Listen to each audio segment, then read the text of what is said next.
Love, get out of my zone. Nah, cause they don't want it with me. Love, you got a problem with me. Love, cause y'all don't want it with me. If you start a fire with me, then you're never gonna stop me. Nah, cause they don't want it with me. Love, you got a problem with me. Love, cause y'all don't want it with me. If you start a fire with me, then you're never gonna stop me.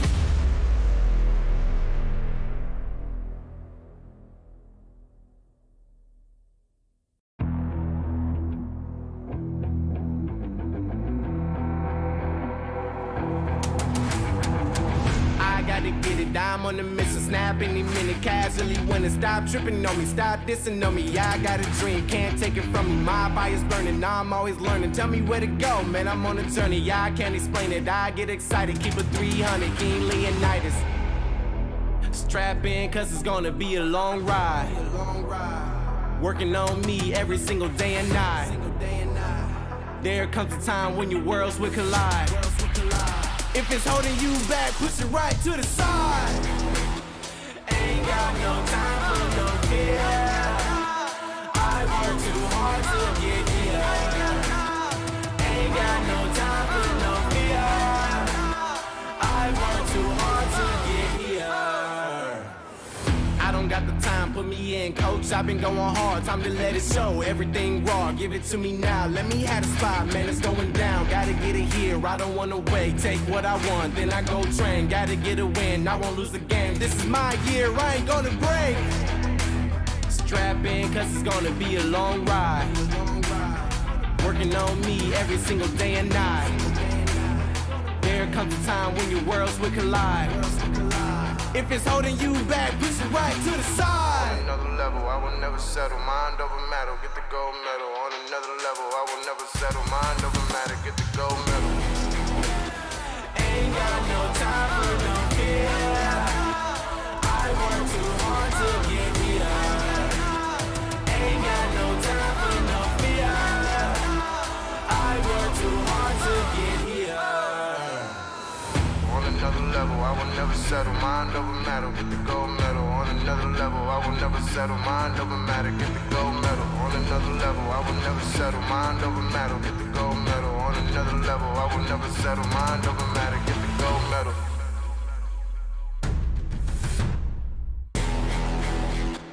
Ain't got no time for no fear. I work too hard to get here. Ain't got no time for no fear. I work too hard to get here.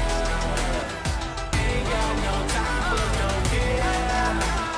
I work too hard to get here.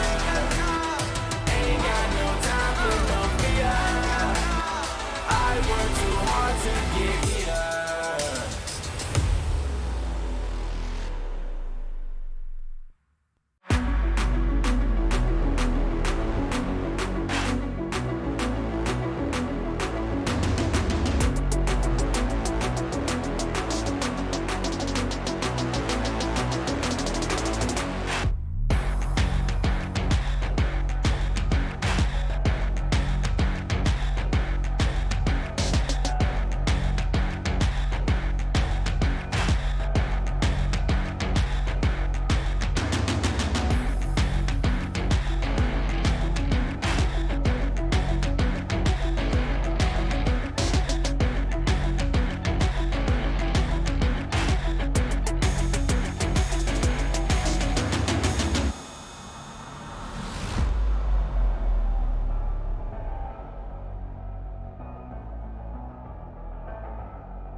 06, we like 10 and 0.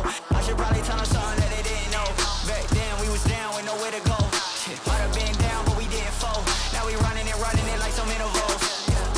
Ooh, what now? Tell me who you see when you look straight up. Like, wait, who? Us now. What you gon' do when we pull up on you? Like, ooh, touchdown. You already know what it is when I come through you. Ooh, shut down. Say, ooh, shut down. Say, ooh, what now? Tell me who you see when you look straight up. Like, wait, who? Us now. What you gon' do when we pull up on you? Like, ooh, touchdown. You already know what it is when we come through you. Ooh, shut down. Say, ooh, shut down. Say, ooh, give me that crown. I need that now, right now. Ooh, don't make a sound. This is my time. You hear the crowd. Yeah, we need that rain. Me and my team. Deja vu. This here a dream. We done all seen 100 times over back when we was just teens. Now we going dumb. Told them we the one. They would count us out. Now we counting up the funds. Now without a doubt, they be throwing up the ones. Like they was always rapping. Yeah, believe them if you want. Now they show love. Came with a dub. It is what it is. It isn't what it was. They all love to hate when it don't work out. Tell you that they always been down when it does. Look. Say, ooh, what now? Tell me who you see when you look straight up. Like, wait, who? Us now. What you gon' do when we pull up on you? Like, ooh, touchdown. You already know what it is when we come through you. Ooh, shut down. Say, ooh, shut down. Say, ooh, what now? Tell me who you see when you look straight up. Like, wait, who? Us now. What you gon' do when we pull up on you? Like, ooh, touchdown. You already know what it is when we come through you. Ooh, shut down. Say, ooh, shut down. Say, ooh.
Welcome to the place where dreams come true, where everything you want can be yours, if and only if you're willing to work for them, you're willing to hurt for them, but most of all, you're willing to be first for them. Ha, look, I'm going straight to the top. I don't know how I would stop, like it or not. I got some goals that I'm hitting. You hear what I'm spitting? It's hot. Look what I got. Whole lot of passion and pain. The road to success is insane. Stay out my lane, cause I'm on a mission. I'm getting what stands in my way. Yeah, I'm a beast. I wouldn't play with me, baby. The way that I'm training is crazy, and I do it daily. You wanna talk about drive? I got more drive than Mercedes. I've never been lazy. I'm in the room, it's a red alert. You wanna compete? Well, get better first. I got 10 toes in the dirt. Push through the hurt just to show them my worth. I'm the best. Yeah, I'm the best. I never stress. I know what's next. I'm who they test, like we playing chess. But I'm unimpressed, so now let me flex. Ha, yeah, I'ma work through the struggle and hurt, cause I know my worth, and I gotta be first. Ha, yeah, I gotta be first. Look, I don't want anyone's sympathy. I understand what is meant for me. I give my focus and energy. If it's meant to be, then it's meant to be.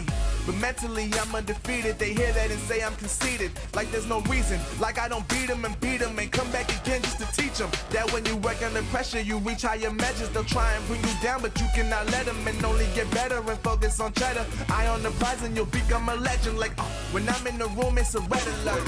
You wanna compete? Well, get better first. I got 10 toes in the dirt. Push through the hurt just to show them my worth. I'm the best. Yeah, I'm the best. I never stress. I know what's next. I'm who they test, like we playing chess. But I'm unimpressed, so now let me flex. Ha, yeah, I'ma work through the struggle and hurt, cause I know my worth, and I gotta be first. Ha, yeah, I gotta be first. They don't know what's gotten into me, how'd I turn pain into energy. Through all the struggle and hurt, remember my worth, and that's why I gotta be first.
The Snapdragon Pro Series is brought to you by Snapdragon Elite Gaming, Monster Energy, and Kachi Shop.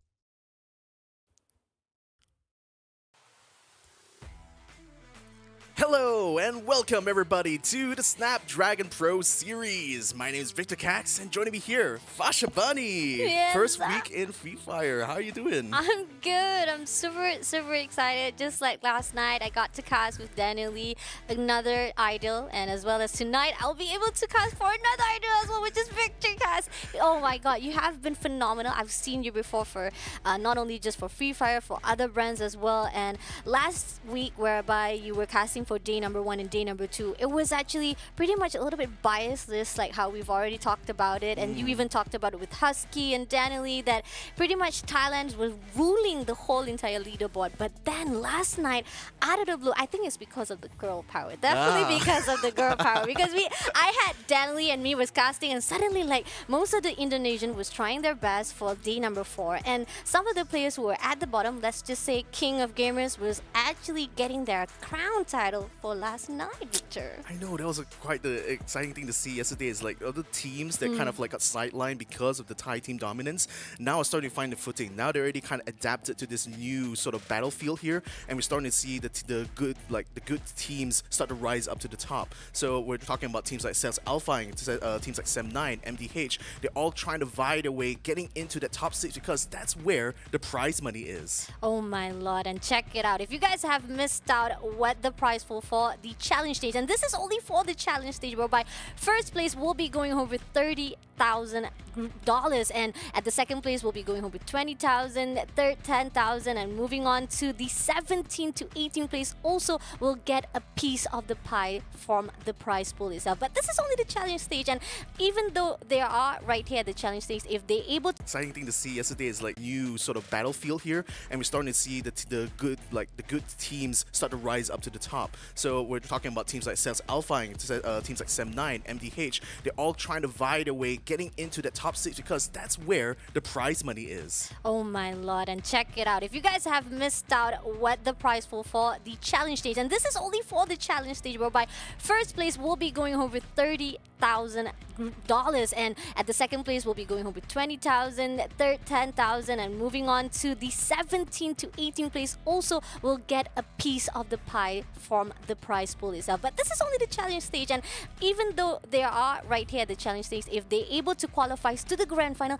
they get another piece of a pie, Victor. Indeed, I mean the prize pools just get bigger and bigger from this point onwards. So the thing is that this is like literally the first kind of like proving grounds to show that you have what it takes to dominate everyone else. And so far, I have to say, EARENA and EVOS Phoenix have been showing exactly how to do it, because they are really vying for this one here. This is the big prize that everyone is aiming for really here. This is why 6th place is so important, because it guarantees you a slot to the challenge finals, and that's where you can win up to $65,000. So imagine you win phase 1, you got 30,000, and you come to challenge finals, you dominate as well, you get 65,000 on top of that. That's nearly 100,000 already in your hands. Oh my god, and just by playing games, Victor, come on. And people say that you don't have a dream if you play a game. Hello, your dream got 95. Possible to push in for this day number 5, because there's not enough time for you guys anymore, guys, because there's only 2 more days to go to push into the grand finals. And this is the 2 groups that will be fighting off for tonight. First, for the 2 session, which is 2 rounds,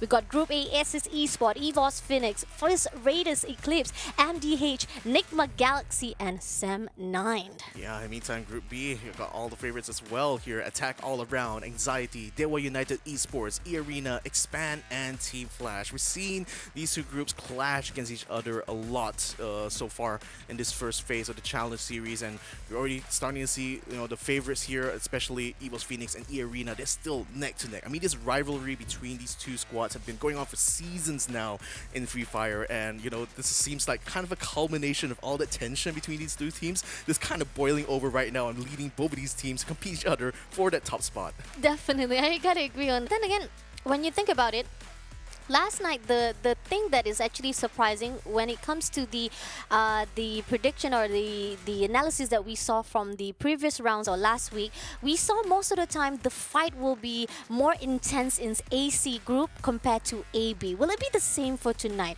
On the other hand, the teams that needs to be watched out, just like the logo itself, despite I'm not trying to say I'm the owner of it, but it does actually rhymes out with my name, Bunny, right there. EARENA doing phenomenal, and I was just like, tagging along with the fact that they have been phenomenal, and even for the last 4 rounds they've done for last night, they're able to get 2 booyah for themselves, and this is something that's very phenomenal. On the other hand, Expand, now here's the thing, Victor. You were not there last night. Could be that they need the buff from you, Victor. That's why they were not doing well. Maybe, but then I was listening in, and I was also seeing where Expand was playing, and I think like what is kind of happening right now is that with all these different regions intermingling with each other, we're starting to see that some of the regional sort of like strongholds are kind of like struggling a little bit in this new environment, and I think this especially affects those teams that didn't have a lot of international experience to begin with, or rather didn't have a lot of opportunities to interact with the teams from the other regions. So maybe Expand is kind of like in that sort of rut, mostly because this is an entirely new environment they have to get used to.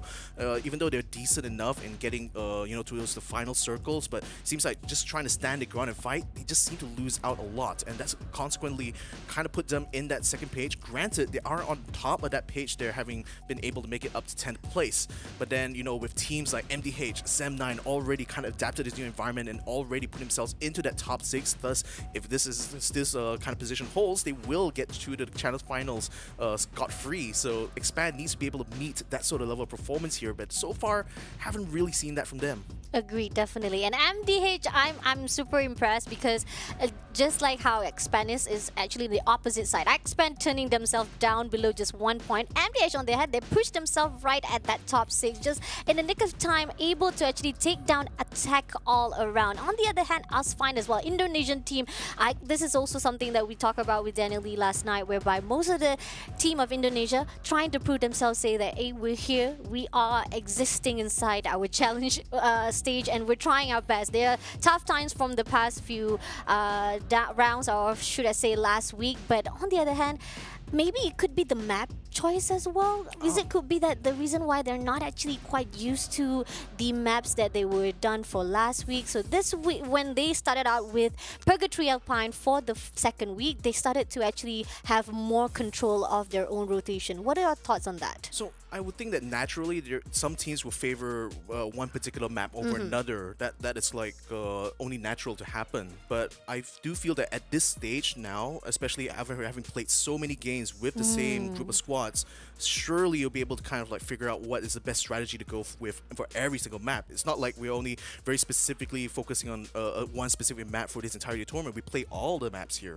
you know. So and part of the challenge of this Snapdragon Pro Series is literally to challenge them on all these different aspects of the game. You know, not just being giving them the perfect environment to allow them to get maximum victory. But speaking of getting the victory here, all of that will have not been possible here without the support of our main sponsors here. So first off, shout out to Snapdragon Elite Gaming for when winning matters here. Exactly, because the fact is, just like I agree on your thoughts, because Snapdragon Pro Series is not just trying to give that free on money just like that. You gotta earn it, bro. You gotta earn that. It's not just 65,000, 95,000 if you get 2 championship from challenge stage as well as to the grand finals. And the best part about the grand finals is that it will be held at Jakarta on the 4th and the 5th February 2030. I know it's next year, but the jitters, the excitement that going there is already building up at this moment right now, and seeing all the teams fighting off to actually go to Jakarta to qualify at the grand finals is just amazing. So you guys better mark your dates 4th and 5th February to check out your idols fighting off to beat the champion of Snapdragon Pro Series. Yeah, I mean, it's gonna be a party, a big party in the middle of Jakarta there. If you're a fan of Free Fire, make sure you join in at the party. And if you're also watching us on stream right now, you can go ahead and cast your votes. Who do you think is going to be the team that will dominate today's competition here? Let us know inside the Twitch chat right about now. So, with that said and done, we're going to be going into our first map for today. We're going to go back to the classics here. It's going to be Bermuda. It's going to be all 12 teams of groups A and B fighting against each other. I can't wait to see what's going to happen, especially between EARENA and EVOS Phoenix. So, without further ado, ladies and gentlemen, let's jump right in. Yes, sir. Just a note for you guys. Remember, EARENA just leading with 2 points only by EVOS Phoenix. So that is going to be interesting for this first round. What will EVOS Phoenix do, and what will EARENA Bunny there do? Okay, the jump has already done by the teams, Victor. Oh my lord. They're going for a wide berth. Like EARENA goes northwestwards. The EVOS decided to go, okay, we're going to go east. Like, we don't care. We're going to go as far away as we can from that team right now, and perhaps encounter some other team right now, because we don't want to be dealing directly with them right now, especially at the beginning of the first day. Agree, definitely, as the fact that most of the time, if you met with 2 firepowers at the early stages of the round itself, it's either you get too soon or you actually lose some of your teammates in the early rounds. But on the other hand, right here, we got the attack all round. Here's the thing, last night they did try to do at least a little bit of engagement. They go for the rush, but it wasn't doing well for them. But we got the first blood already. Ooh, already right off the bat. So here's Team Flash right now engaged in a little bit of a battle with DEWA. Already gonna get another knockdown there. This time on to Bams. Virus is very much out on the lurch here, and it looks like they're gonna be abandoning them and just kind of clearing house here. So Team Flash wins out at the mill right now. I think there's still 2 members left. Sorry, only 1 member left on DEWA's side, which is Rain. He's gonna have to play the long game now, unfortunately. Oh my lord. And that was a great fight. Here's the thing. Flash also goes every single time for the early engagement, but there are times when they keep on too soon. Last night, they got 3 times too soon wiped out from the early. They were always the first team to be taken out into the lobby, despite they have that early engagement and try to do for the rush. Moving on to the EVOS Phoenix, and this is what we were asking for. Are they going in for the rush? It seems they are. They already spotted out one attack all round right in front of them. Yeah, they're just going to bump them straight into the house here. Early on, they did have a bit of high ground, but the distance, I think, is a little bit too hard for them to actually take pot shots. Now they have to force it to be a one-on-one on the ground here. Shotguns are going to be coming out. The short-range battle, the CQC skills are going to be of paramount importance in this fight right now as Kokoro tries to run around through the doorways here. Gatai gets in front, gets a knockdown just in time, ducks back into the house before taking any more damage. I think with that already anchored down, this is going to force AAA to try to respond. Yes, Folky is coming into the help, but can they actually fight off with Tai at the moment right now? And it seems that the EVOS Phoenix is very, very powerful at the moment right now. They're very confident to a point that they can hold their ground on their own. But it seems that attack all around, they're not actually going to respond enough to a point that we have to switch to the side of DEWA. At the moment right now, we saw DEWA has losing most of their players. But on the other hand, right here, Flash coming in, grenade has been thrown out. Can he get it done? 1 player on 1 at the moment right now and thrown that grenade again. Yeah, it's very aggressive here, and I kind of wonder why DEWA decides to try to go for this counter attack. But perhaps if he can get a knockdown here, this might work out well for them. Rain goes ahead, puts down Yanbin, and as well as his partner right over there. So Flash is now down 2. The thing is, the revive point is mostly in the hands of DEWA at this point. So now they're just sensing that there might be an opportunity here to get a team wipe as they finish off Shin there with the grenade. They're going to try to find the last member of Flash there, which is going to be Bio. But where is Bloody? Bloody is literally running away from this fight right now as an insurance here for Team Flash. I think that's the best way to do it. The choices need to be actually taken out as the fact that if you've been wiped out early to on, just like you did before, it will be a waste of opportunity for the team of Flash. On the other hand, great job by DEWA. Despite that there was a bigger back and forth for them, they did manage to respond well to the side of Flash. Exactly. I mean, that's the thing. It's kind of like revenge here, pretty much, for what Flash had done to them early on, kind of almost wiping them out. So this is actually a good comeback here for DEWA. We'll see whether or not that's going to pay off in the long run here. Certainly, they have been set back a little bit, but now that they've already taken over Team Flash's own position here at the mill, perhaps it might be more momentum for them to come. X-Roy, in the meantime, from Expand, stuck in the middle of the danger zone here at Factory, trying to find some last-minute loot here. But do we have a member of NIGMA Galaxy quite close by, and also quite close to that revive point. So if actually Expand doesn't really take control over that revive point very soon, that might be a good base of attack there that NIGMA Galaxy could potentially pull off. And speaking of attacks though, Sem9 in the middle of one. Oh my lord, alright. Defense-wise at the moment right now, Zen OP spotted out 1, he shots 1, he shots 2, but he's still trying to hold it out. But unfortunately, 2 players maintain. He will be taken down first. Yeah, unfortunately, he was a bit alone in that instance, though, so I think it was more of a scouting run for him than anything else, and just so happened he ran into the full squad of First Raiders, so a little bit of extra kill point there for them, no harm done. And they're also within the safe zone as well, so now they're going to have control over this part of the territory, at least for this circle. MDH in the meantime, the top Vietnamese squad right now in this regionals, and they're already inside the top 6, but on the verge of losing out of that if they don't compete well against some of these other teams here. So naturally, they're already inside the blue zone here together with what appears to be a couple of members of EVOS Phoenix. Is Nero going to be bumping into them very soon, or is he aware that there's actually a couple of members just hiding out in here? I'm not too sure though. Based on the way he's moving around, he seems to be more focused on the farm than anything else. Agree, definitely. It's like he's not really aware of the situation at the moment now. If he actually been spotted out and he's all alone, it's like an easy eat out for the team. But on the other hand, moving to the EARENA, Bunny's right here just jumping around and actually trying to figure out if the positioning they are right here will be spotted out by the rest of the team, because close by to them there is the First Raider who was trying to gatekeep the Sem9. Sem9 Ashura able to take take down Anxiety. Okay, where did they come from? They go in from the side of First Raider and moving into the territory of Anxiety. It might be a bit of like a comeback here because I see that Ashura and Zenop had just been revived back here, so it looks like they really want to try to finish this fight here against Anxiety. Got to be tries to fight it around the outside compound. Unfortunately, gets taken down. Fortunately enough, his teammate is around to back him up, so at least they end this particular assault. But you got to watch out who's coming. The First Raiders are coming in from the west. Oh no, we got a third-party engagement right here.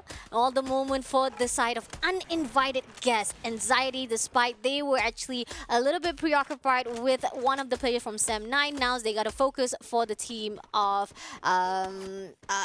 and we also see Aces Esports also coming along as well, the same rotation. Yeah, you see them coming around the north side. I mean, they definitely heard the gunshots going off right now, but it's very much a hard battle fought now between First Raiders as well as Anxiety. It seems that First Raiders is going to be using the blue wall right now to try to set up a good base here, while Anxiety seems to be trying to put some distance between themselves and First Raider squad. So seems like this battle is going to come to a little bit of a pause right now, because I think it's going to be starting to shape up into a three-way battle very soon, especially given how crowded this circle is. Reminder, there's still 12 teams still in this match right now. We're already in the second circle. Agreed, and EA Limit shuts down one player first, and on the other hand, they're looking for the rest of the Aces Esports. Can they get it done? They spotted out one. He's going to break the walls first. On the other hand, we see that Protete on the right side, trying to flank on the right side. Can he get Shahid on that spot? But he doesn't see it. On the other hand, Aces Esports will be actually pushing through to make sure that they'll be able to reposition safely without EA on their backs. Yeah, the thing is, this is a bit hard because they're going to be burning a lot of glue walls in this engagement here, simply because there's not a lot of urban cover they could rely on here.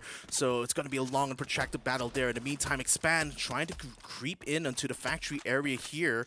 And like I said, it is becoming a bit of a three-way right now between these squads here, because there's only so many teams that can make it to the final circle. So I think we're going to start to see the culling right about now. There you are. EA Arena is actually coming in for Aces Esports. They're going to actually finish off the job. Two players right inside. Already see one player being taken down. One more player to go. We got Argus coming in, going to the second floor. Three players inside straight away, just going in for the rush for Aces Esports. Can they get it down? One more player to go. And they were double kill by Argus, shutting down Aces Esports E-Arena. Oh, that's so unfortunate there for Axis, because they literally were trying to third party this fight here, but I didn't expect it's going to be EARENA that would be the one swallowing them whole. Ooh, that's true though. The fact that when it comes to being uninvited, sometimes it actually backfires you. So that's why if people don't invite you, don't go to their houses, my friend. On the other hand, we got our First Raider here. They were actually preoccupied with the Sem9, but now they reposition themselves close by to Expand. They're on the high ground. On the other hand, Expand is at the lower ground. I'm not sure if they realize it just yet, but they're still trying to reposition. If they can spot out Expand, it will be an easy just snipe out a little by a little. But on the other hand, on the other area of Pyramid, we see that the team of Attack All Round is also very close by to the EA Arena. It looks like they're trying to climb up to the rooftop here to get a better view against Expand. But the thing is that, yeah, if Expand decides to push that issue, they're starting to be very much worse off, because already they're already set up on the upper side of the rafters there. So it's going to be very hard for them to be spotted, and perhaps a lot of cover for them on the high ground. EVOS Phoenix, in the meantime, a couple of people already knocked out here. This little encounter with them doesn't quite work out as DEWA takes them out completely. Wow, this is a little bit unexpected here, because DEWA early on, you know, they were struggling a bit. Flash, they managed to win that fight against Flash, and now they want to fight against EVOS. Is this team going to be the one to take the booyah this time? Oh my lord, EVOS Phoenix, and this is what we're talking about. They are just 2 points below EARENA, and losing this early on is not going to be easy for them to catch up, especially the fact that most of the team is also trying to get that number 1 and 2 spot as well. Now, moving along to the MDH Esports, they have been playing safe. Here's the thing about MDH, they always go for the placement, but when they want to go for the rush or go for the fight, it's not really that easy. They always end up unsuccessful, just like now. And on the other hand, let's see if Don't Cry Will Not Cry, trying to actually help the teammates. Not NIGMA Galaxy. On the other hand, they have been very aggressive, and when they go for the rush, they make sure they clean wiped out. Oh man, they have the man advantage on the top. They got Dew on the high ground here, just spotting and providing information to his teammates there. I think MDH best try to pull out this. Problem is the circle is already closing in. The blue zone is creeping onto MDH position. They're gonna have to run out the way. In the meantime, Anxiety gets himself eliminated after having tried to fight against EARENA just off screen. While NGX in the meantime are trying to scan out and fan out and find the other members of MDH here. Caramel, he's senses that there is at least one more member just outside in the blue zone here, so that's why he's holding back a little bit, trying to hear for his footsteps, but haven't been able to flush them out completely yet. I mean, we're still at the third circle. It's not that painful at this point, but he cannot stay too long. Caramel, just in time, picking up the glue wall, but then the MDH Nuke is going to try to get up on top, but then now he's trying to break it down. They're trying to break down the glue wall, but watch out behind. DEWA is coming through. Caramel gets knocked down though. The glue wall does come out just in time for Nuke, and now he's going to be trapped, unfortunately, inside the blue zone. I don't think it's going to be long for this world. All right, all corner around. MDH, you're all the one left. Oh, but he still managed to get one knocked. Oh my god. I mean, at least you want to go down. You want to go down with a bang. So that's what MDH was trying to do. Yeah, I mean, yeah, might as well. There's no escape from that situation there, so you best take someone along with you, for the ride.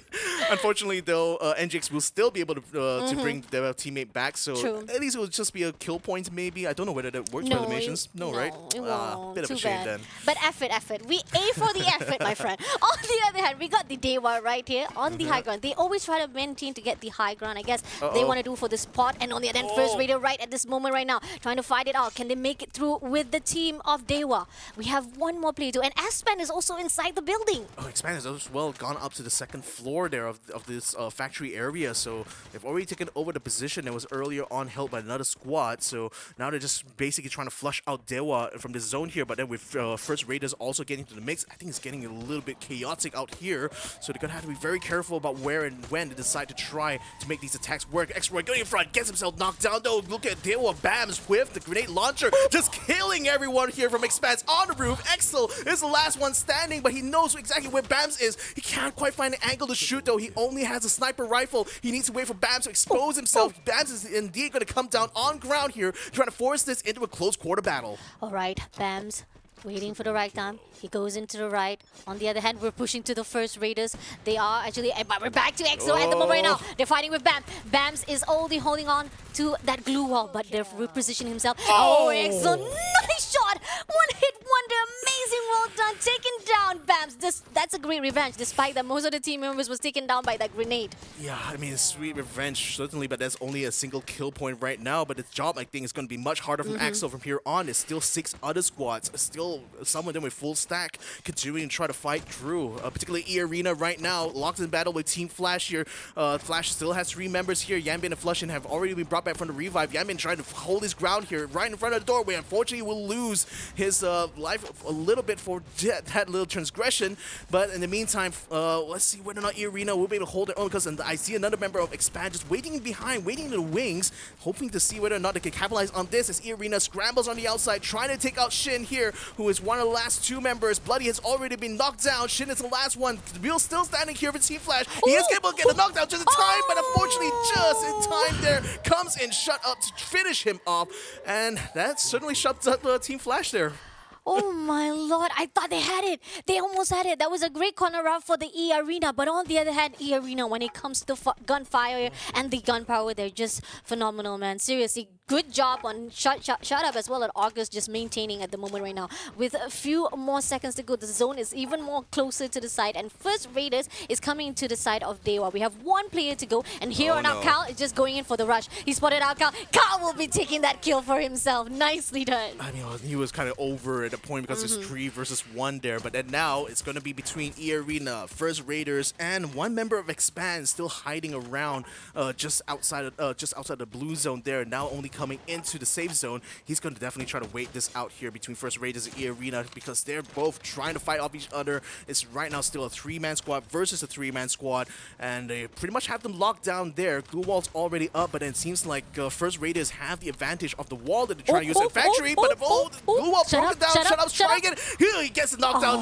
just in time before he goes prone on the ground now, trying to beat the rest of First Raiders, but now only 1 member, one member of First Raiders still remains. Axel has been spotted though, and looks like he's taking a lot of fire from EARENA's side. EARENA having all the advantages right now. They're taking out the last member Expand, and now it's going to be down to only them trying to find Dark Hall. Dark Hall left all alone, unfortunately, will be cornered out. 2 players going in for the rush. That will be the end, unfortunately. Even though he will clutch it out, it's going to be a win for the Booyah of EARENA. Yo, EARENA strikes yet another blow, and just when, especially, it's just especially sweet given that they did this on a round where EVOS get 0 placement points. I mean, oh my god, what a statement right here from the boys of EARENA. Look at that, love in the air, man. Seriously, they have been performing well from last night, and I think the motivation and the momentum they had from last night still continues on to tonight, and I'm really happy to see that, because most of the time when you are very hyped up from last game, when you continue on for the next one, you kind of slow down a bit. But EARENA says, nah, once you go up, you don't go down anymore, man. Man, don't leave him hanging right there with a fist bump. I know that, you know, you just kind of focus on like what's going to be the next game, but, you know, gotta celebrate every now and then. I mean, this is a very, very good round here for EARENA. Not only they got the booyah here, but they're also solidifying that lead that they have over EVOS, and it's going to even extend it even further. I'm going to be so curious to see what the total score split is going to be like, but, I mean, your thoughts about the match so far? I love it. I actually didn't actually expect it that EVOS Phoenix, that was actually a really surprise. I was expecting at least they were able to control and manage to get at least the better placement point for them and getting that engagement wise, because so far last night they were doing well. They were always going for the attack, but to my surprise, who would have thought DEWA, who has been underperforming this point out, but this week they have been over the top trying to get as much engagement point and getting a first blood as well as clear wiped out of EVOS Phoenix itself. I know for a fact the Indonesian teams are very proud of themselves at the moment. They say, I downed the Kings!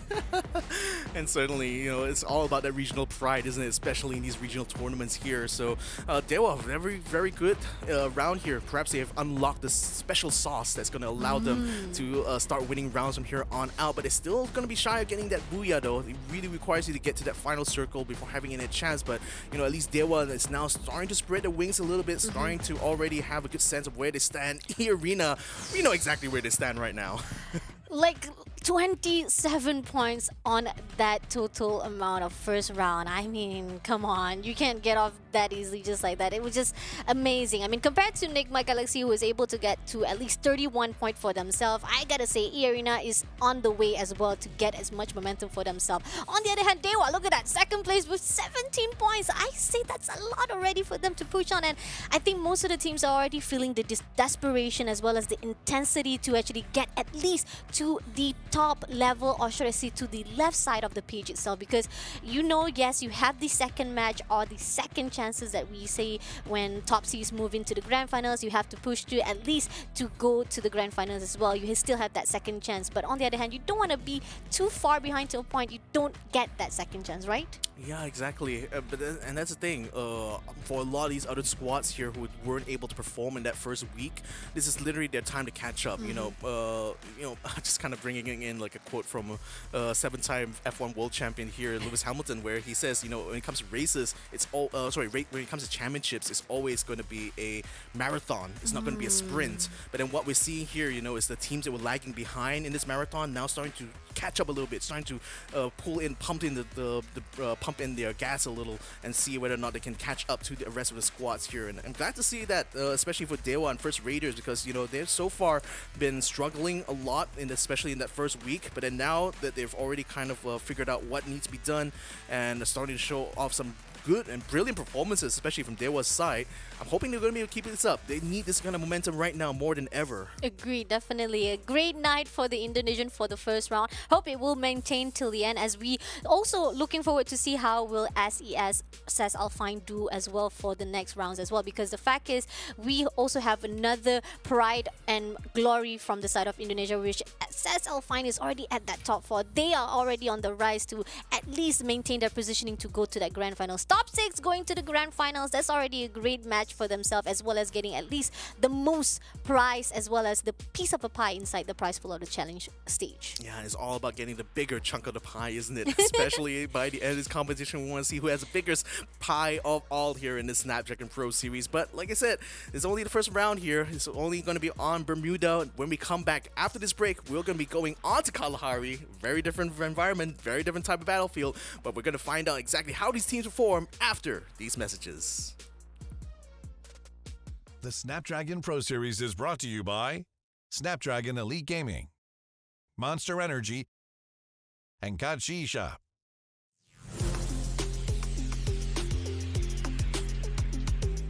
Hai, saya Semna Raja. Saya main role support Russia untuk tim Sem9. Saya dari Malaysia.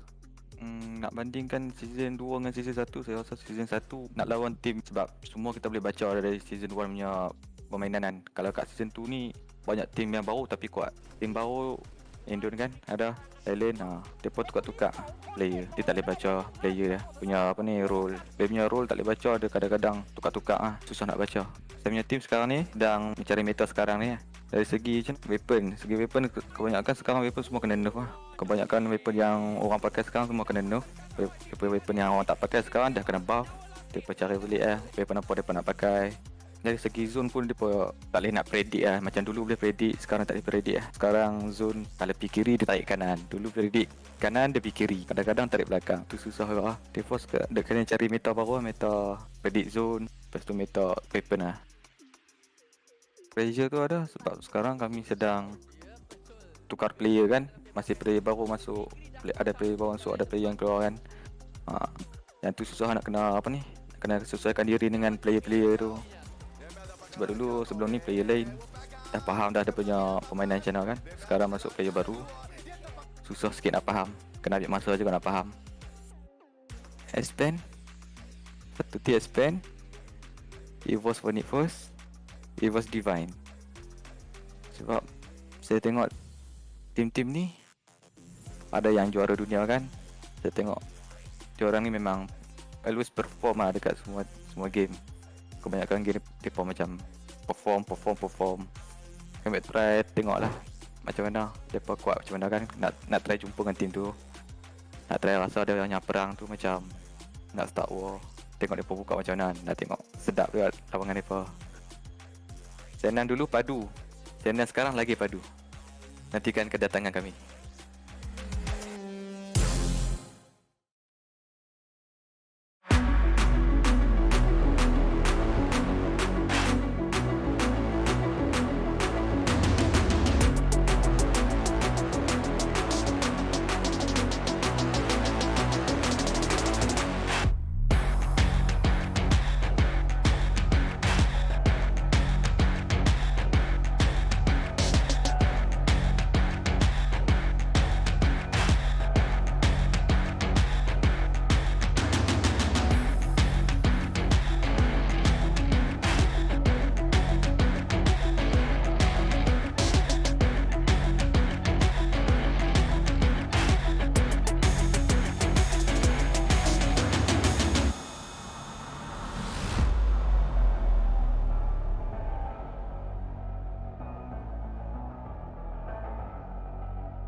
scenario.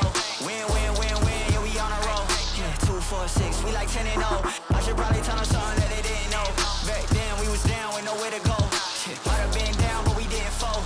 Now we running it like some intervals. Ooh, what now?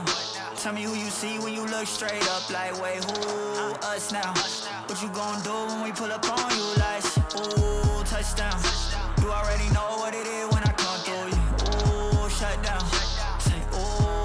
shut down. Say, ooh, what now? Tell me who you see when you look straight up. Like, wait, who us now? What you gonna do when we pull up on you? Like, ooh, touchdown. You already know what it is when we come through. Ooh, shut down. Ooh, shut down. Ooh, give me that crown. I need that now, right now. Ooh, don't make a sound. It's my time. You hear the crowd. Yeah, we need that rain. Me and my team. Deja vu. This here a dream. Assalamualaikum and welcome back again to our Snapdragon Pro Series Challenge Season Group Stage. At the moment right now, we're already done with round number 1. Right now, we're going to continue on for round number 2 at the Kalahari map. I'm here for the caster of the night, Farshavani, as well as your awesome idol right here, Victor. Oh man, it's so weird calling me idol like that. You have been phenomenal going and carrying the Free Fire and making sure that a great hype for our team tonight, and especially the fact that the past few weeks you've seen them, you've seen how they were before last week, and tonight you see them, the growth that has been made. So commend that, Victor. I know for a fact you have something to talk about it. Oh, I got something to talk about right now. I'm hyped right now at EARENA, breaking into the 300 point total here, 313 after an amazing round 1 today. Oh man, EVO's gonna have a lot to catch up for in the next few rounds. Agree, definitely, because it was a surprise at the fact that EVOS could not make a great comeback for the rounds, especially knowing that they were supposed to be the kings that was rising from last week, right? They were dominant, holding off to that first place position, and then EARENA comes back alive last night and taking that title away from it could have actually give a little bit of shadow for the image as EVOS, and definitely would feel like, oh no, we need to control, we have to command our pride and command to our own title. But turns out that previous round, the first round itself, EVOS was not even doing well, and they were taken down by who? It was DEWA. Who was underperforming last week. I know, and it's starting to kind of climb up the ranks now. They're already overtaking King of Gamers Club. They're already in 14th place now. They've got 2 more Vietnamese squads to try to overcome here, but I think it's only going to be a matter of time. And speaking of overcoming odds here, Attack All Around, only 1 point away from overtaking MDH right now. So if you're on Team MDH, you're going to be watching out for the triple A's on the map as soon as they appear right now. But it's kind of interesting that Attack All Around, we're not able to capitalize too much on kill points though. They mostly capitalize on getting good placement in that last round there to put themselves even closer to MDH. So that's going to be exciting to see. I mean, right now, it's going to be quite the sprint that EVOS Phoenix has to do right now. But I think for Attack All Around, if they can keep up this consistent kind of momentum here, sooner or later they're going to be in that top 6. Agree, definitely. And most of the teams also who were trying their best to actually get a group engagement as well. First Rider, who would have thought? I mean, like, they were not doing so well as well. So that's the reason why I even talked with Daniele as well last night. Maybe could it be that this week the rising of the underdogs, the story to be told, like from the bottom, now we're here. Who knows, right, Victor? I mean, but the kind of like the reality of the situation though, especially for those teams still on the second page, is that it's going to be a long climb before they're going to be able to get to that top 6. So my thinking is really that, you know, the teams that are in that second page are more or less aiming to try to use the rest of these rounds here to get like a better head start when it comes to phase 2 of this group stage, where you're going to be taking out the top 6 already. Now it's going to be more competition to see who's going to be the next top 6 to join them in that grand final. Agree, definitely. I mean, like, at least at the moment when you cannot control yourself to qualify for the first half, because here's the thing, like we already talked about it for the format, there's at least 2 stages to move into the grand finals. If you could not at least not able to qualify for the challenge stage, you still have another phase, the second chance, the second opportunity to qualify yourself to the grand finals, which is on Jakarta. Don't forget about that, my friend. And it's the big opportunity is that the thing is, the mechanics that has to be done for the next phase, the points they have already collected now will be half. I mean, it's fair, but at the same time, it's still not going to give the heads up for those who are at the bottom. So those who are at the bottom, they still need to strive more for those who have already collected a lot of points for themselves. And it's already still like a heads up for them and a stepping stone for them to get into the grand finals at that second half. Right, Victor? Yeah, I think so. And I think especially after we already removed the top 6 there, because a lot of them tend to be the kill heavy sort of teams. I think the next phase of the competition is going to be a lot different in terms of that play styles we're going to be seeing in the competition. Now, obviously, a lot of like the success from these aggressive squads, let's call them that, definitely were in that first week alone, where things were still kind of like up in the air. The teams haven't quite figured each other out yet. But then now we're already settling into kind of a rhythm, a kind of momentum here that a lot of these other teams are starting to kind of build for themselves. So we'll see whether or not that's going to come to pass when we get to that second phase. But for now, it's going to be Battleground Kalahari. Yes, sir. Round number 2. Let's get it on with our teams. A, B. At the moment, right now, it seems that everybody has pushing on the hot spots, and it seems that Anxiety will be meeting with the one and only. I think it's, if I'm not mistaken, is it? Yeah, it could be MDH. Oh no, it's Expand. No, it is EVOS Phoenix. Oh my boy. lord! And on the other hand, moving to the corner of the map as well, it seems that Aces Esports is meeting with DEWA. DEWA, yeah, and DEWA already fresh off of the momentum they built in the first round. Is Axis going to be able to stop them in their tracks, though? They've already sustained a bit of casualty there, but unfortunately been able to revive back Shahid. But then now DEWA still has a high ground. You can see Bams taking his position up on the first floor there, and he's certainly, on the rooftop, second floor of this building here, and that's certainly going to put a bit of pressure on the Axis to decide how they want to approach this battle here. So 6-6 Raph and Neptune are going to be breaking an entry into the building now. Gotta have to watch out for that next floor there. Gotta watch out for Bams on the other side. Oh boy, coming through the doorway now. Neptune's already hurt him. He's already spotted, but Bams gets the first shot down onto Exact. He's gonna try to run away, but Neptune's gonna follow up with the kills point. But then now Rain joins into the fray as well. Bit of a chaos right in front of the doorway as Neptune finds Bams trying to get him up onto the ramp and actually knocks him down just in time. Nicely done. I like the pace and back and forth from the side of SSE Sport. The positioning is very wide to a point that they make sure that at least they don't go down easily, and making sure that sticking together, that's the great tactic coming in from the AC Sport. On the other hand, I think DEWA was not actually expecting that. They were not seeing the aggressive, because we were not expecting that as well, because most of the games that we have seen from the past few rounds or few games for day number 1 and day number 2, AC Sport was not doing well. On the other hand, Anxiety right here meeting off with MDH. We got Neru spotted out the enemy, trying to actually move away from another further distance to give that information, but Anxiety is still preoccupied going to fight with the attack all round. Yeah, the thing is that EVOS Phoenix as well as attack all around, they're also providing pressure, and now the danger zone comes on top of this. Oh boy, this is a messy engagement here. I mean, everyone's better go for cover right now, but then Deadpool, he's gonna be stuck outside, only the glue wall keeping him from taking all of those bullets. Folky's gonna use a grapple gun to get on top here, finish off perhaps this member Anxiety here, Shamal. He's gonna be sent back to the lobby for now as Folky continues to go on a rampage. Okay, nicely done, but now spotted out by one of the players from the attack all around, going in to fight with EVOS Phoenix straight away. Keroro shuts down one. Nicely done. He just jumped straight into the zone of EVOS Phoenix. I cannot stress how risky that was, because he was using an SMG, not a shotgun. Not exactly the best weapon to use, especially in that close engagement, but he made it work. Alright, got one more player to go. If Attack Around can make that happen again, Keroro, come on. One more player to go. Ty from EVOS Phoenix. Spotted out. One of the players has already been taken down, but it's okay. He will corner out first, maintain his position. But EVOS Phoenix, on the other hand, just waiting for the right time. But one player coming in, push through. Now 2-on-1. Unfortunately, it's not going to be easy because EVOS Phoenix will be shut down by the Attack All Round.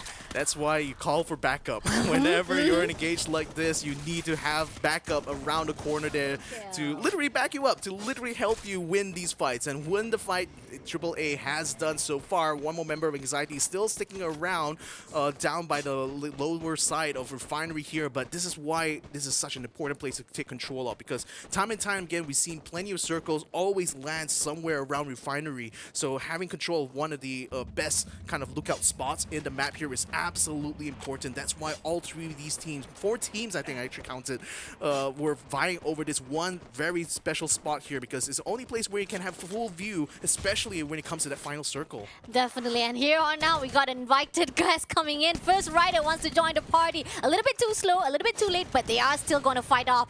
Darko shuts down God first. On the other hand, right here, we are seeing the attack all round is right on top of them. They are already joining in, but the rest of the attack all round is a little bit spread out. So let's see what first reader will do. We got Darko coming in to the top with the grappling, but on the other hand, can he spot that 2 players pushing into the second floor of the ground?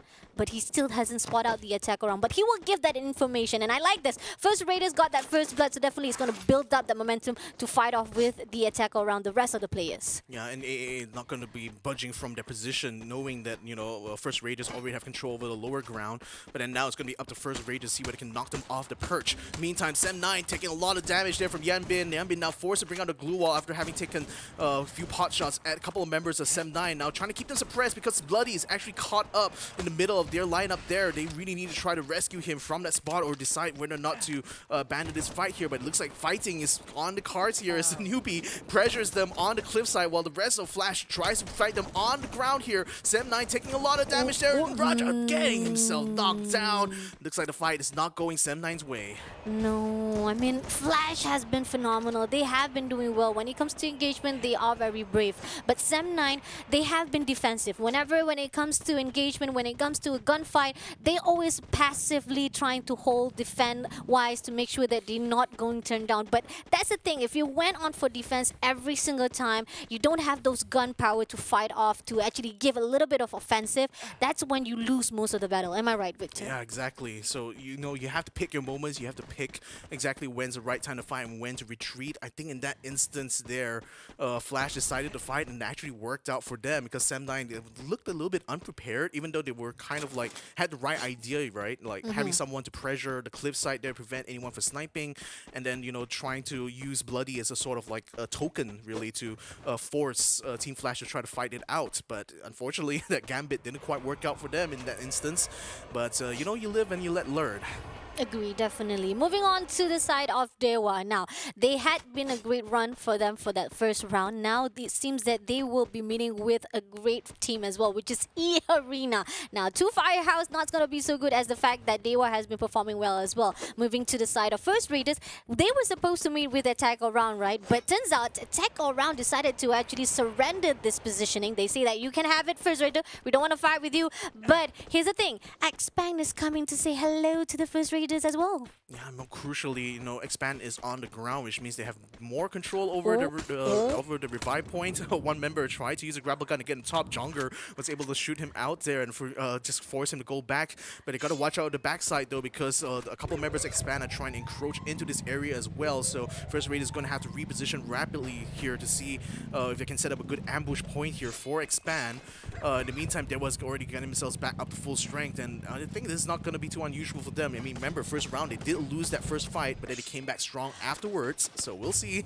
We'll see. Definitely. We'll see with bated breath as Expand now getting themselves up onto the platforms here. Now First Raiders has to strike. All right, let's see. Carl goes in, spot that glue wall on their hand right now. Just gonna hold it out. MDH on the other hand is still preoccupied with Sem9 and Aces Esports. All right, he's all alone at the moment right now. Nero is just trying to survive it out, but unfortunately Aces is on their spot already. And Sem9 as well, one player is still maintained. Now Nero, if he can take down one player on from Sem9, it's already one-on-one here. He spotted out Sem9. Can he get it done? He spotted. Oh no! He missed it out! He missed. Oh man, that could have been a good one there for him. But unfortunately now Newbie is going to catch the ire of the rest of Axis, who are as a full squad trying to take control over the Council Hall. So Newbie, you know, even though he might have gotten that one elimination points, he might be conceding one right now to Axis Esports. In fact, concedes the entire round here for Sem9, unfortunately. So valiant attempt and definitely a good kill there onto it's a good solo kill, but unfortunately Axis, they were already set up. They were already ready at the Council Hall. No, the best part is that even after the minute of 9th, we only had one team been wiped out. Now this is a great positioning coming from every team. They're just trying to survive as much as possible, as long as possible at Kalahari. And I like this, despite that Sem9, it's unfortunate they are the first team to be wiped out, but it's a great effort to actually survive. But on the other hand, it's just so sad that they had to meet up with not just the team of MDH, but they also had to meet up with Asus Esports. Yeah, and the thing is that Expanse now trying to get to the lower ground of the platforms here. We can see First Raiders taking control of all the high points here, including the satellite dish where Dog Call is. Kikuro unfortunately has been spotted out. His glue wall is going to get completely blocked out, and he's trying to basically take some information here for Attack All Around because they are around the the northeastern side of where the refinery is. So they're thinking about trying to be a third party here, but knowing that Expand and First Raiders are kind of locked into battle with each other, perhaps they want to sit this out a little, just wait to see who's going to win this battle out, and then probably deal with the survivors afterwards. Oh, X-Roy getting caught out just as he tried to slip away from First Raiders' grasp. Now the rest Expand's going to have to respond rapidly to this right now in order to try to take a trade, but I don't know whether they have the setup to do that though.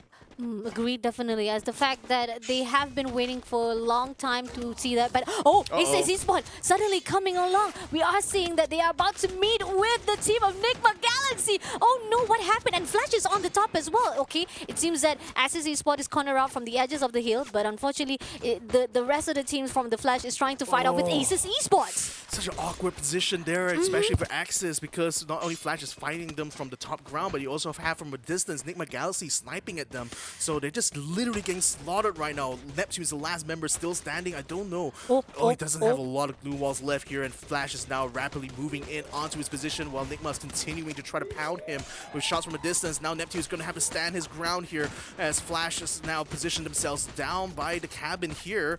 Neptune tries to send a turbo their way there, trying to force them back into the indoor area. Now the glue walls are going to start to be burnt out here, and unfortunately one shot there from stops Neptune in its tracks. Nicely done. But on the other hand, Flash needs to be worried as well, because despite that actually they're able to take down the Aces Esports, the team of NIGMA Galaxy is actually on their tail as well. Moving along to the Attack All Round, here's the thing. They're about to meet with the EVOS Phoenix. They haven't done well this time around, but hopefully they'll be able to pick themselves out, as knowing for a fact they're at the bottom or at the bottom of EARENA. On the other hand, there's another team as well close by to Attack All Round. Two teams able to be spotted out by the one and only Attack All Round. We got DEWA on the left side, we got EVOS Phoenix on the right side. Which of the pack would you choose, DEWA? Oh man, I mean, hard choice honestly, because DEWA definitely have been getting some momentum, but that momentum had been cut short a little bit at the beginning of this round here. So now there's going to be a chance for them to try to get back into the fray here. But the thing is, AAA has the high ground, especially against Phoenix, so that's why they can afford to literally throw as many of their throwables as they can towards Phoenix, while already is trying to see if he can get good a setup. I think he also spots DEWA on the other side there, so he's facing pressure from two fronts right now and struggling to try to decide which approach he wants to take. So now he's trying to go up in front to try to meet DEWA head on, but this is going to open him up to an attack from behind there, because you can see that First Raiders is also moving in just a little bit outside of that safe zone right now to see if he can catch any, or rather gatekeep any of the teams trying to make their way in right now.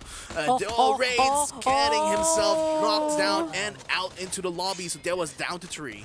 Nicely done. I like that Folky had a great angle right now to position himself, and that's the opening. They know for a fact. Here's the thing, when it comes to DEWA, to the side of Attack All Round, when they know there's going to be an opening, one player takes him down, they're going to go in for the rush. Here, Karoro trying to position himself, figuring out from edges of the zone to make sure that they can spot out the rest of the DEWA team. I don't think they realize it yet, but I think they're also leaving out them. What? Why? No. They could have actually go in for the rush already. I mean, they already know that Phoenix is down on the ground there. They just want to let them fight it out while they go ahead and take control of the safe zone here first and gatekeep anyone who gets it, especially the survivors of that fight between DEWA and EVOS Phoenix. So I think it's a very salient plan there, especially given that First Raiders literally abandoned the refinery and try to fight some of the other teams just outside the safe zone. But now the circle is closing in. The pressure is going to be turned up even more now for Nuke here from MDH. One of two members still remaining and stuck outside here thanks to the glue wall, thanks to NIGMA Galaxy trying to gatekeep them from the zone. Stop taking a bit of damage, not quite able to knock him down completely. And Nero takes a long shot there with the AWP and knocks out Nuke. He freaking KS! He freaking KS! That is a steal, my friend! You should be actually, I don't know, maybe call the police somebody, because hello, that's a KS, my friend. You stole somebody's kill just now. But come on, it's a game after all, you know? Anybody's game, right? It's a game. On the other hand, we got 8 more teams to go. I like that. That was a great positioning coming in from Nero. On the other hand, right here, we got EARENA. Unfortunately, they are in the midst of the fight at the moment right now. We're meeting with the zone as well, closing into themselves. And we are seeing that most of the team of EARENA has left the area. They don't want to fight any more longer with the team of MDH Nero, who's right at the top. And on the other hand, NIGMA Galaxy has been spotted out. Are they going to fight in? Oh no. Oh no, EA, they literally tried to make the jump onto the platform here, but got cut down down completely by members of Expand now. And EVOS Phoenix are starting to creep into this next safe zone here, and Cobra's trying to hold them back a little bit. But it's not going to be able to hold himself for too long because he's getting pressure from behind here. Expand now trying to hold off this attack from NIGMA Galaxy here, putting up so many glue walls. Is becoming an impossible maze to navigate on top of this platform here. Cobra trying his very best to get himself close enough to get a shot. DEWA in the meantime does take down too fast from Expanse right now, and Cobra gets himself knocked down as well. Expand eliminated. NIGMA Galaxy, that was crazy! On the other hand, right now we have EVOS Phoenix coming in together into the safe zone, but on the other hand, he is gonna hold out his positioning. You know for a fact that right at the top of him, the gunfight is gonna continue on. So why bother to be joining in, right? Just play it safe for now. We got 5 more teams to go. Right here, we got NIGMA spotted out. Flash at the moment right now. Yanbin is all alone right there, holding on to that cactus, my friend. That's not gonna be good at the moment right now. We got NIGMA just holding on the ground, gatekeeping everyone who tries to get into the zone. Coming into Flash, Yanbin is all alone at the moment right now. EARENA is still surviving all player right there, but he's going to be playing safe just like how the EVOS Phoenix is doing as well. But NIGMA is preoccupied trying to get it down. It takes down Bio, and I think that would be then one more player to go for the team of Flash. Maybe, maybe not. We'll Yes, have to see. Yanbin! Yanbin! There! Stop coming in! No! Stop shuts down! Nicely done! NIGMA Galaxy had the man advantage though, and they still have it there, having brought back Caramel, who now brings out a grenade launcher. Oh boy, talk about the big guns here. Final circle here. It looks like EVOS can't quite make it. They were limit taking out Phoenix. Well, just in the nick of time as well, because now this is a crowd here. Trees literally a company here on this final circle as it starts to close in right on the cliff side. They're just going to try to fight along the side of the cliffs here. Not a lot of cover to work with, not a lot of maneuverability, but somehow EARENA gets himself eliminated as NIGMA Galaxy continues to control this final circle. Now it's only one member, I think, that's still left. And Nero hiding on the high ground. Can NIGMA get to him in time, or will they have to wait things out? Oh, Rebel Gun jumps up, finishes him off. Nero falls, and the booyah goes to NIGMA Galaxy. Oh my god, that was phenomenal! He jumped off straight away to the high ground, saying that no, Nero, no, not gonna hide from us anymore, my friend. We're gonna get that one kill point for ourselves. Nicely done, NIGMA Galaxy, booyah! Wow! Silencing the critics right about now. I mean, remember, NIGMA is still in the running here for this top 6. They're literally in 3rd place right now, so they may have a chance even, given this performance here, to potentially even compete against EVOS Phoenix. So, wow. Things are heating up, isn't it? Yeah! Oh my god, that round was crazy. No, I thought last round was already crazy, but this round, oh my god, Kalahari. That's why I was like talking to Victor as well early before the games, right? Because I'm not really like familiar with Free Fire, and I'm just getting into it. And Kalahari is not really my favorite map as well. But to see that great gunfight, those gameplay, oh my god, okay, I'm gonna say Kalahari is now my favorite map. I mean, that's the thing, like, what the top players, the top teams have figured out early on about Kalahari is all about that verticality. You need to have the high ground at all times. That's why, you know, the introduction of the grapple gun is such a game changer, because not only allows you to rapidly rotate, but it also allows you to access those high grounds, those perch points for snipers that normally would be inaccessible by any other means. And we're literally seeing that, you know, unfold during this competition here, where teams that master the use of the grapple gun immediately are able to win out a lot of these fights. But you know, sometimes you need to have the proverbial like cojones to literally, you know, stand on the cliffside there, which what NIGMA Galaxy did. I mean, it's very risky, you know, to try to take a fight on that very narrow side there. But you know, not only confident enough to do it, they're confident enough to dance on camera there to celebrate. 31 points. Oh my god, they break the record from last night as well. I thought 31 was already the highest they could got. They got like 8,777 damage for themselves. I'm gonna see what much more damage they have done for tonight for the second round, man. Seriously, that was just phenomenal. 32 points. Crazy by NIGMA Galaxy. And Fugod, no, seriously, they already know Nero was already on the top, and Fugod just say like, I'm gonna do it, don't worry, I'm gonna go up top there, and like, bam, shuts down straight away. Great job. Great job. I mean, great job as well for Team Flash, you know, finally mixing it up with the big boys and taking some good fights, especially against DEWA, against Expand. I mean, they managed to earn 10 10 kill points in total here, which is really good. Some quick mats though. I think NIGMA might just have collected enough here to overtake EVOS. We'll have to see later on when we see the overall scoreboard here, but this is a very strong statement here from NIGMA, you know, to literally not only catch up, but now potentially toppling over EVOS Phoenix and relegating them down to 3rd place overall. So, oh man, just even thought that things were not going to get more exciting. Oh my god, the amount of damage! Literally over 9,000. Literally. 10,756 damages and 16 headshots! NIGMA Galaxy, what did you eat? I want to eat just like you guys to be so great at Free Fire! Oh my god, that's phenomenal! No, seriously, the gunfights they've done for this second round was over the top. That was just popping off everywhere, getting on to the engagement-wise, positioning, great timing, as well as making sure that at least despite they lost Caramel, they get it back up and saying that we need the full group power, man. I mean, that full squad power is what kind of won them a lot of those fights in the final circle. Because if you remember right, I think some of the teams were running with only 2 members, 3 members at most. NIGMA was the only one, I think, getting to the final circle that still had 4 members thanks to getting that revive from Caramel. So they definitely used that numbers advantage, you know, heavily during that fight. And that, I think, gave them also the confidence to fight on the Eclipse side. You normally don't see teams take that fight unless they're forced to. But NIGMA literally forced them into that force themselves into that kind of situation, won that out, and you know, it just kind of became smooth sailing from that point on. Agreed, definitely. I mean, that was just great gatekeeping, making sure to scout every single area corner of the safe zone, making sure that the players of enemy that has already spotted out and they will not be back down. On the other hand, the one team that never backs down us is gonna be our sponsors. Thank you again to our Snapdragon. If when it comes to winning, there's always Snapdragon Pro Elite Gaming, who helps us to maintain a great composure for the community, to have a great platform to fight, get money, and have a great name to be lived out for their own gamings. Yeah, and not to forget as well, Monster Energy unleashing the beast, the way that some of these beast-like teams are unleashing themselves in this competition. Check it out at monsterenergy.com/gaming. And finally, if you are looking for your next top up, why don't you take advantage of the deals and perhaps even steals that Kachi Shop is going to be bringing to you guys. Check them out over at www.kachishop.com. I mean, come on, like if you want to get some good legendary skins or pretty nice accessories for your characters, Kachi Shop is the way to go, my friend. Get some great deals for your own points and currency for your own games, and that's where it is. On the other hand, right now we are done with round number 2, so we're going to take a short break. Don't go anywhere. Still stay tuned, because the fire from this round 2 is going to continue on for round number 3. We're going to have Group B and C right after this. After this, guys. The Snapdragon Pro Series is brought to you by Snapdragon Elite Gaming, Monster Energy, and Kachi Shop.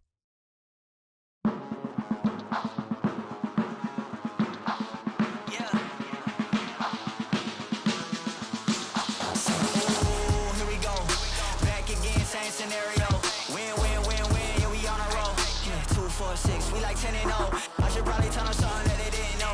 Back then we was down with nowhere to go. Might have been down, but we didn't fall. Now we running it like some intervals. Ooh, what now? Tell me who you see when you look straight up. Like, wait, who? Us now. What you gonna do when we pull up on you? Like, ooh, touchdown. You already know what it is when I come through you. Ooh, shut down. Say, ooh, shut down. Say, ooh, what now? Tell me who you see when you look straight up. Like, wait, who? Us now. What you gonna do when we pull up on you? Like, ooh, touchdown. You already know what it is when we come through you. Ooh, shut down. Ooh, shut down. Ooh, give me that crown. I need that now, right now. Ooh, don't make a sound. This is my time. You hear the crowd. Hey, we need that rain. Me and my team. Deja vu. This here a dream. We done all seen 100 times over back when we was just teens. Now we going dumb. Told them we the one. They would count us out. Now we counting up the funds. Now without a doubt, they be throwing up the ones. Like they was always rapping. Now believe them if you want. Now they show love. Came with a dub. It is what it is. It isn't what it was. They all love to hate when it don't work out. Tell you that they always been down when it does. Look. Say, ooh, what now? Tell me who you see when you look straight up. Like, wait, who? Us now. What you gonna do when we pull up on you? Like, ooh, touchdown.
Welcome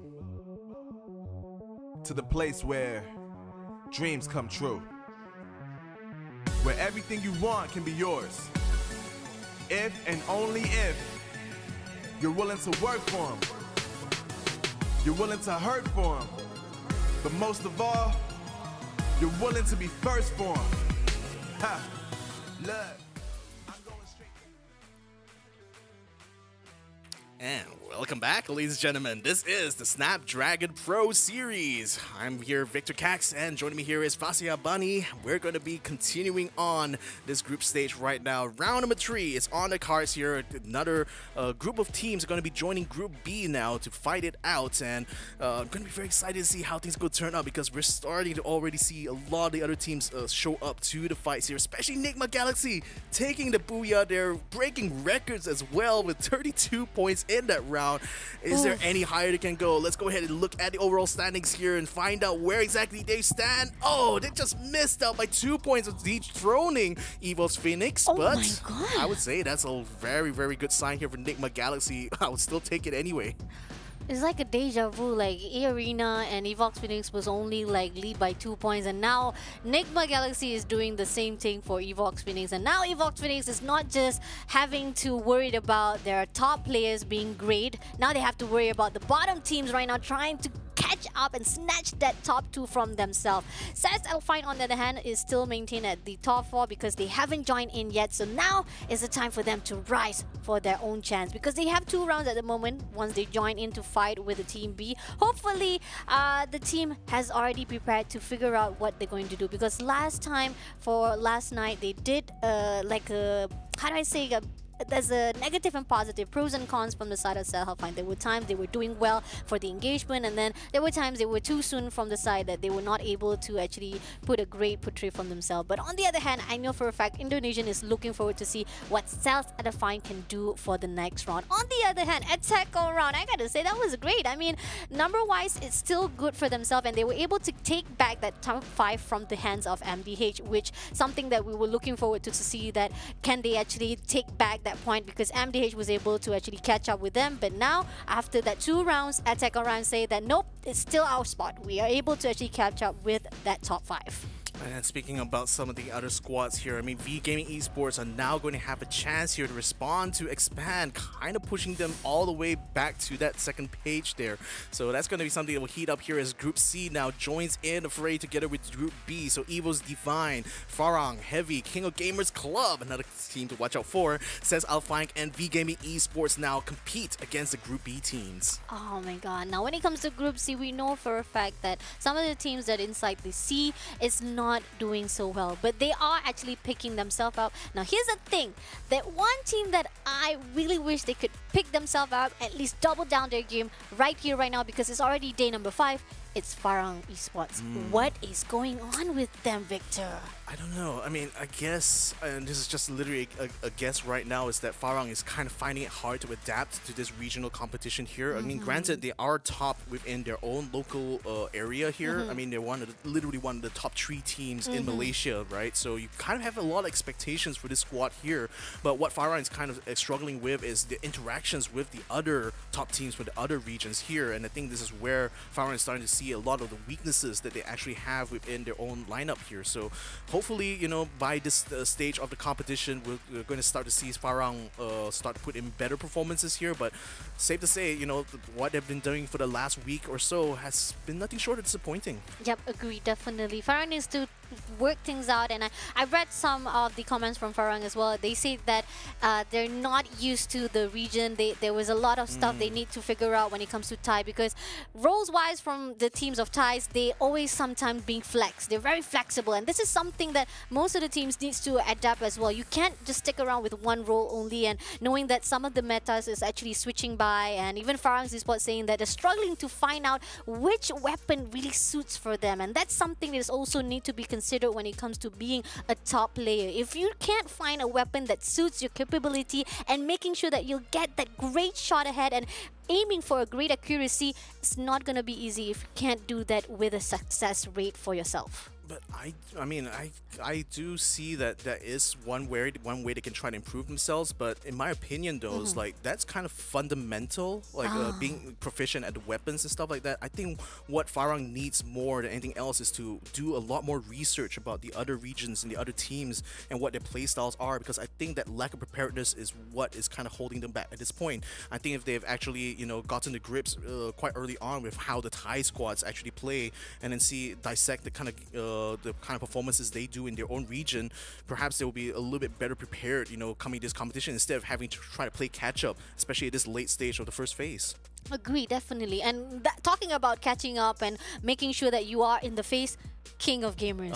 They are now catching up. When we were talking about trying to actually be adaptable, making sure that you know how it is, like finally after that 3 days after the last week, they have been going at the bottom. Now they're rising to the top, and this is what we're talking about. You gotta be the adaptable team. You gotta make sure that you can control the situation, figure out each and every single opponent's gameplay and their own strategy, and make sure that you can get it on with themselves as well, right? Exactly. So, nevertheless, ladies and gentlemen, we're coming back to Bermuda now as we jump in together with groups B and C. So, as you can see, the flight path taking a northwestern kind of approach here, very much evenly split. I'm going to be curious to see who's going to try to take to the graveyard right now, because that is the high tier loot zone. Seems like Anxiety and perhaps EVOS Divine are making a beeline for that exact area here, or rather, one member of EARENA, maybe the whole EARENA actually is going to try to compete against these two other squads here for that high tier loot zone. So that's going to be an exciting hot drop to witness right about now.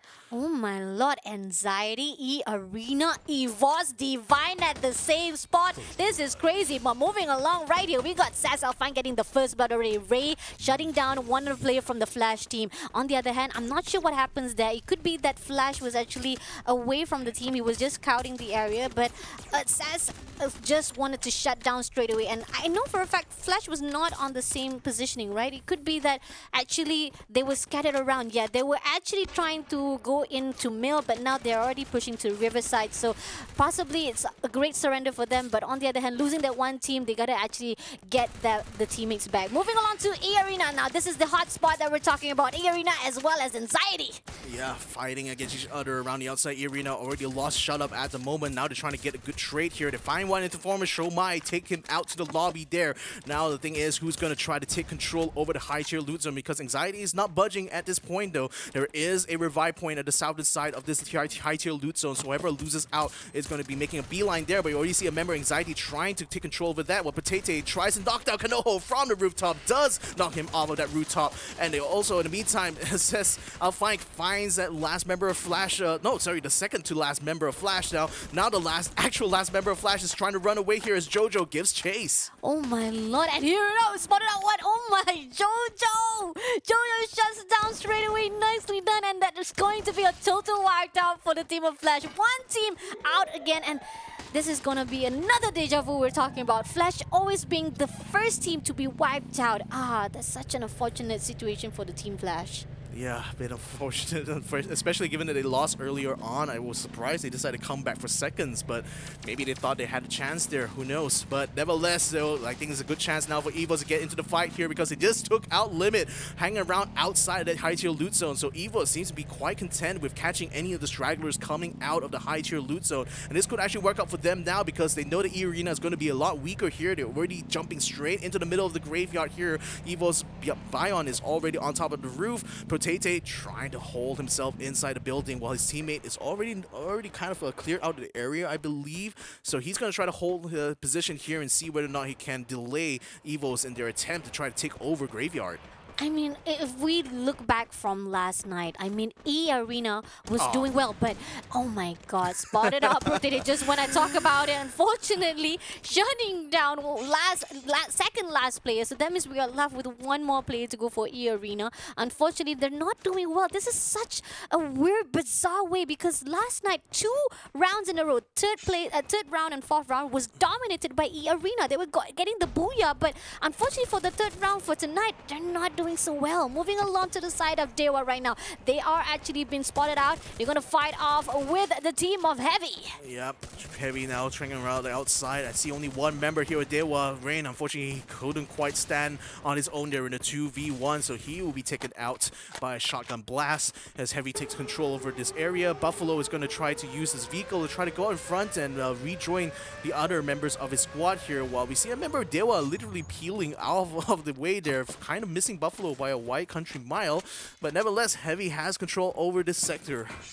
Yes, so far right now the fight is cooled down a little bit, but some of the engagement has already been done. As the zone closes at the moment right now, we might see Heavy will continue on to fight with DEWA because they were pushed out. They were actually been pushed out, but they still have to meet again with Heavy. Moving to the area side of EARENA, there's one player, the only player left survive is Argus, and making sure that Shutup will be coming back as well to see if there's any hope left for the EARENA once they was actually been taken down by EVOS Divine. If he was spotted out, he could have been taken out easily, and that was a total wiped out for EVOS Divine. And I gotta say that's gonna be a great early fight for the EVOS Divine.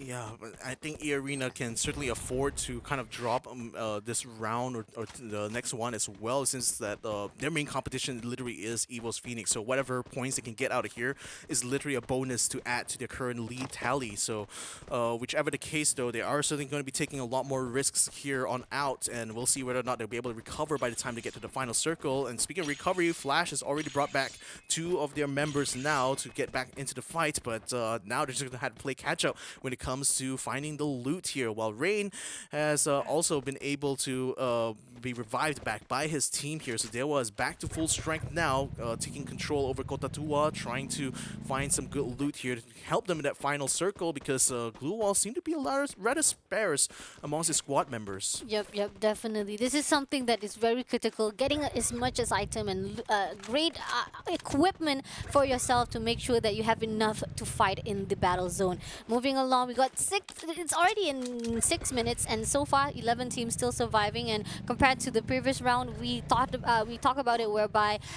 even at minute 8, that was the only one time that finally we got a team wiped out. But it seems that is a great fast-paced game for this third round. But on the other hand, as the zone closes, I want to see which will actually be closing on. Oh, it seems that it moved down south a little bit right there, and it will be heading out to the side of Heavy, DEWA. But here's the thing, Farang is in between Heavy. Will they actually meet with each other? And on the other hand, X-Pan is getting closer to King of Gamers. In fact, they kind of bumped into each other as you're making the way towards the center of the circle. It just so happened that the safe zone kind of like landed on top of them, but now they're locked in a bit of a battle here as EARENA is also facing pressure from EVOS Divine right on this point here on Katulistiwa. So Orgus and I think it's only one more member, Shutup, are the only ones still standing there, even though they brought back Limit earlier on. But then now it looks like they're going to be facing a lot more trouble here if they don't get out of this this little quandary. Now it seems like they've managed to peel away from wherever EVOS is at this point, and EVOS now is trying to see if they can find any more extra loot just outside the blue zone. In the meantime, Expanse, because they were still in that fight with the KOG, they're literally bumping each other right on the hillside here, and you know, we want to see whether or not they will try to conserve those glue walls by trying to use the terrain to their advantage. But right now, King of Gamers trying to fall back a little bit from this radio tower, which is actually providing good cover for Expanse and allowing them to try to approach. JLX does have some glue walls in his possession, and he's trying to use a high ground here to spot out any movements here from Expand, but he can't quite see the low ground, where Oscar is facing a lot of pressure from behind. Time turner is already being used, and that's making it quite hard for King of Gamers to respond to this assault. They're going to be forced to peel back. There is a vehicle in position right now, but Expand is already on the chase. X-Roy trying to find a shot, trying to find a kill. He gets knocked down instead, though. King of Gamers now rapidly trying to take control of the fight. They do take control of the fight thanks to the high ground, as Bant now is going to try to shoot the last member and Expand the Axel. Last member standing, not anymore. Oh my god, there was a lot of back and forth. I thought it was going to go to the side of X-Men. When they push in, I thought that King of Gamers was going to corner out, but watch out. The moment that they were taken down, that was the end for the X-Men. But on the other hand, we got a third-party engagement. V-Gaming here, Vantan coming in to the side of King of Gamers. He shuts down one, he shuts down two. He's getting that KS straight away for himself. That's nicely done. Just coming along to see, can we clean up what happened happen today? Like, just coming along, joining in the party? What we didn't see early on was that motorcycle actually knocking down both of them by the radar tower. That was why the King of Gamers were literally knocked out there. VGM just playing them like a fiddle right now and basically taking control of this spot. And speaking of control now, Flash losing control over this fight right now. The 10th place is the best as they get do as they get eliminated from this map. AAA currently finding EVOS Divine and trying to gatekeep them from this next safe zone. And EVOS, they do have some vehicles on hand. Can they actually rapidly reposition themselves? So I only see a couple motorcycles. That's not going to be enough for all of them. So these two squad members are going to try to wrap around and see where they can set up a flank. In the meantime, the other two just going to have to hold out in the blue zone a little bit longer here and see whether or not they can force attack all around to be bogged down in this fight here and hope that their flankers will be able to find a new opening. Yep, definitely. Oh, no! No! Not like this. Attack around saying, where are you going, my man? Don't go anywhere. Come to us. Come to Papa. And that was it. Attack around shut it down, doing their best to gatekeep EVOS Divine. Unfortunately, no flanking for you, my friend. Yeah, VGM already taking control of the next safe zone area. They're trying to gatekeep both Heavy as well as King of Gamers, but then EA is also wrapping around, coming along with the blue zone as it creeps in. AAA still keeping EVOS Divine completely gate-kept, and in fact going to be quite aggressive about it, reaching towards EVOS' position here in order to try to finish them off, and that's going to give the opening now for ALFAINK to make their way to the circle. And we also see DEWA also rapidly making their way there as while they are looting some of the cabins just close by to peek. Yep, definitely. I mean, like, I'm so impressed how Attack All Round is really aggressive at this round. They really want to go in for the engagement. They want to go for the kill. But on the other hand now, ALFAINK is already in the position same as the way that Attack All Round is. Heavy on the other hand, they were the one who was actually going in for the rush. They only get that 1 point from the conclusion or the clashes they had with the other team. But moving along right now, they're going to play it safe defense-wise, waiting for the zone to close in on their ends.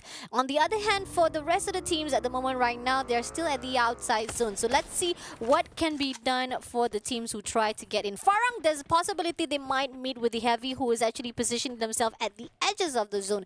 King of Gamers, on the other hand, I gotta say, they still hasn't find the momentum to actually push through because they will be gatekeep as the players fighting off at the edges. Now, EARENA, here's the thing, they will meet with a VGM, but we're focusing on the side whereby they spot it out. But will they actually go in for the rush at the moment right now? It's a bit of a hamburger hill situation here because VGM has the higher ground on the top of the hill, while EA is going to have to climb their way up while fighting along with VGM. That's going to force them to burn a lot of glue walls. Glue walls are going to be crucial for them in that final circle. Now Protete is down to his last glue wall. Uses it up right now to try to set up base of fire, trying to keep VGM from being overrun, from overrunning them. But they got to watch out because Attack Around, they're going to try to be a third party in this fight. In fact, they already found EA Limit and they also take him out to the lobby as well. Vantan is also facing that pressure from AAA as they now are forced to pull away from this fight here, giving Attack All Around now the opening to just swarm over EARENA.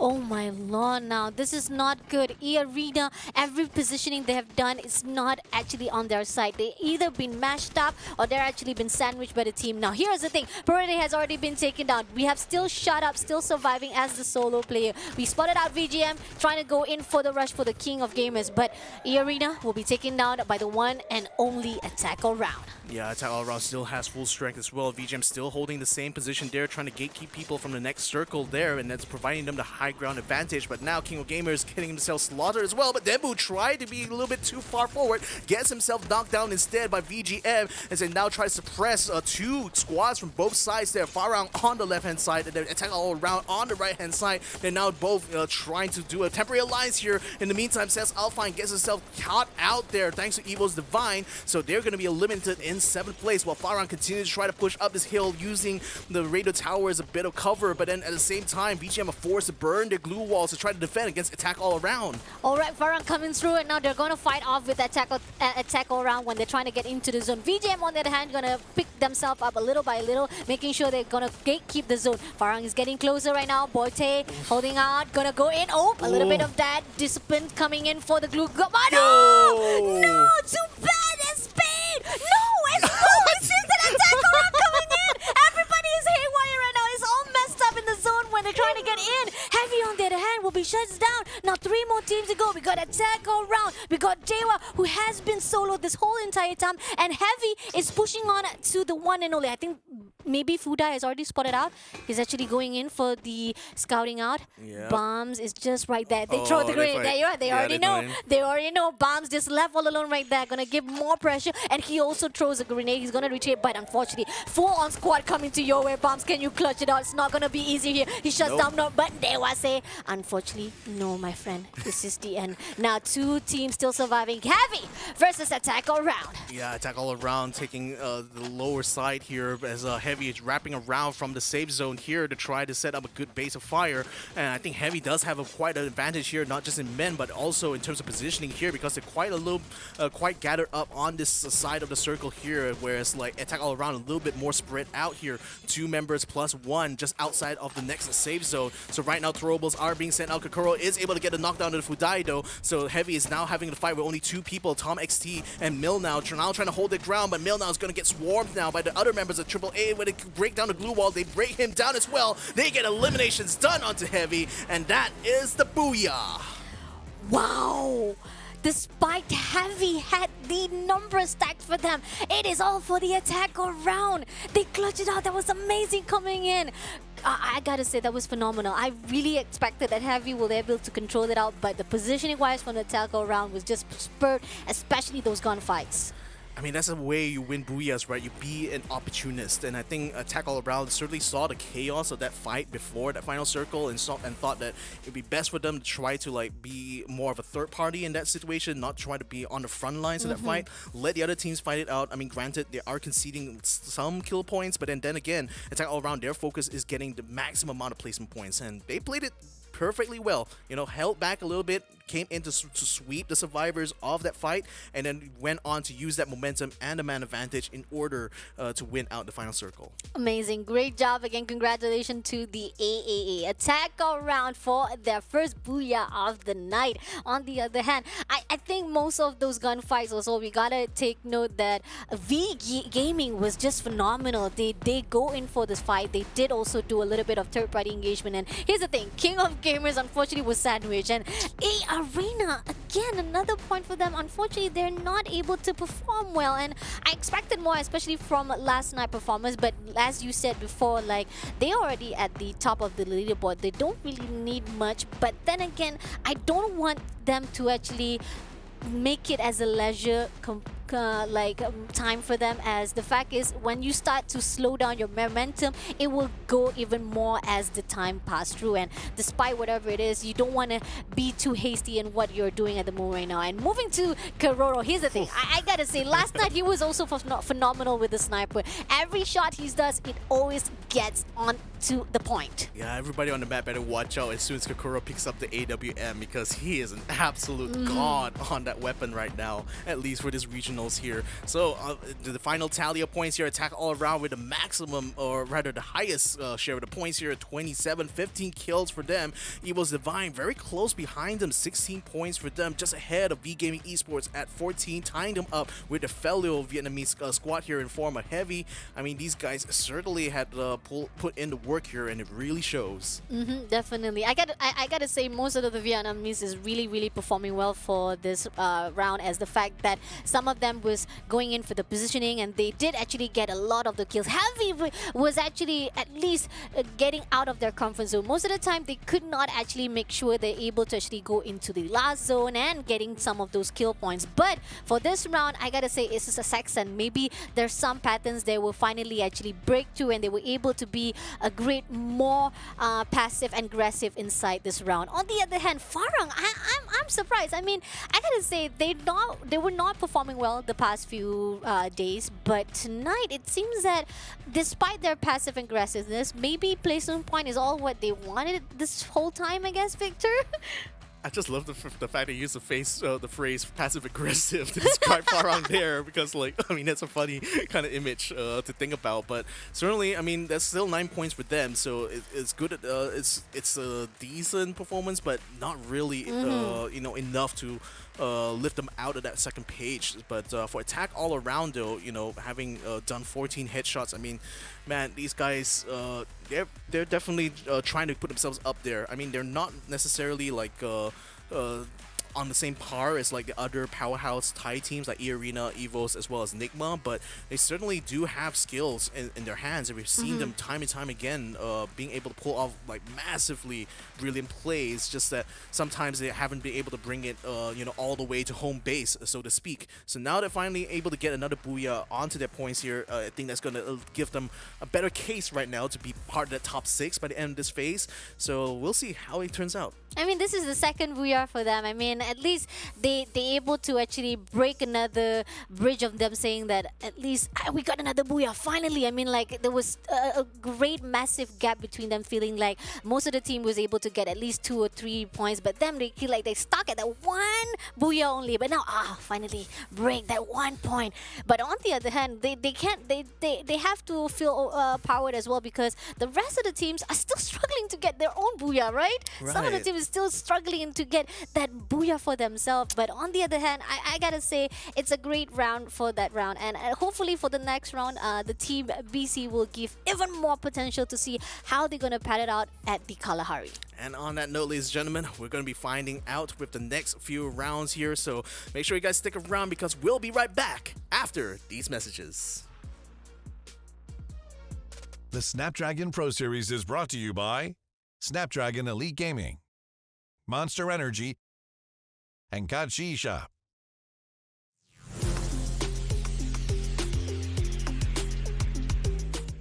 Hi, my name is Tufas. My role in team is Fragger and in-game leader. Hi, my name is Roy and my role in team is Russia. Perjalanan kami dalam ESL Snapdragon ni, kami mencuba pelbagai strategi dan meta untuk diguna pakai masa di FFWS, dan kebanyakannya berhasil lah.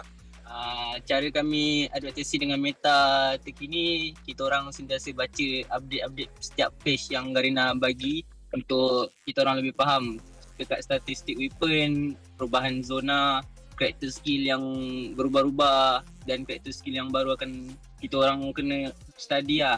Kita orang kena selesakan dan training selalu untuk dapatkan keselesaan terhadap meta tersebut. Play as a team. No ego. Kami buang ego kami. Kalau ada salah ke, kami nasihati satu sama lain, dan kami improve from there. Belajar dari situ. EVOS Phoenix, AAA, Attack All Around, dan NIGMA Galaxy. Region yang cabar adalah Thailand, kerana mereka mendapat gelaran juara di Freefire World Series last year, dan selama 2 season mereka juara. Playstyle mereka mengambil tengah dengan cepat, rotasi yang cepat. Kami akan test pro sport baru atau rotation yang baru, dan mungkin meta baru. Kami akan gunakan karakter Misha. EVOS Phoenix, better you run from command post or we will beat you.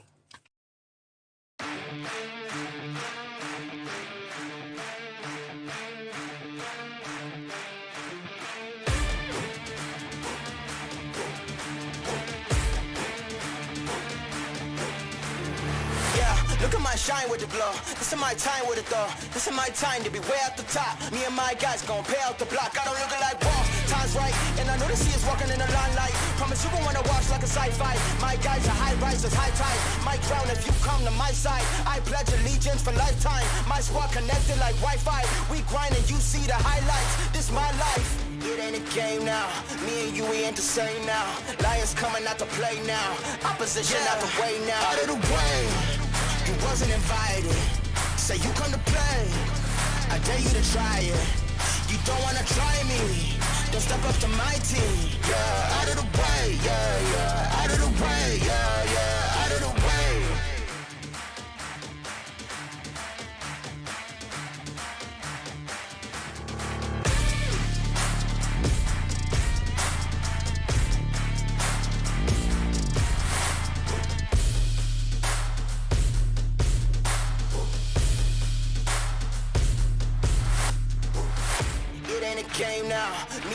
ain't the same now. Lions coming out to play now. Opposition out the way now. Out of the way.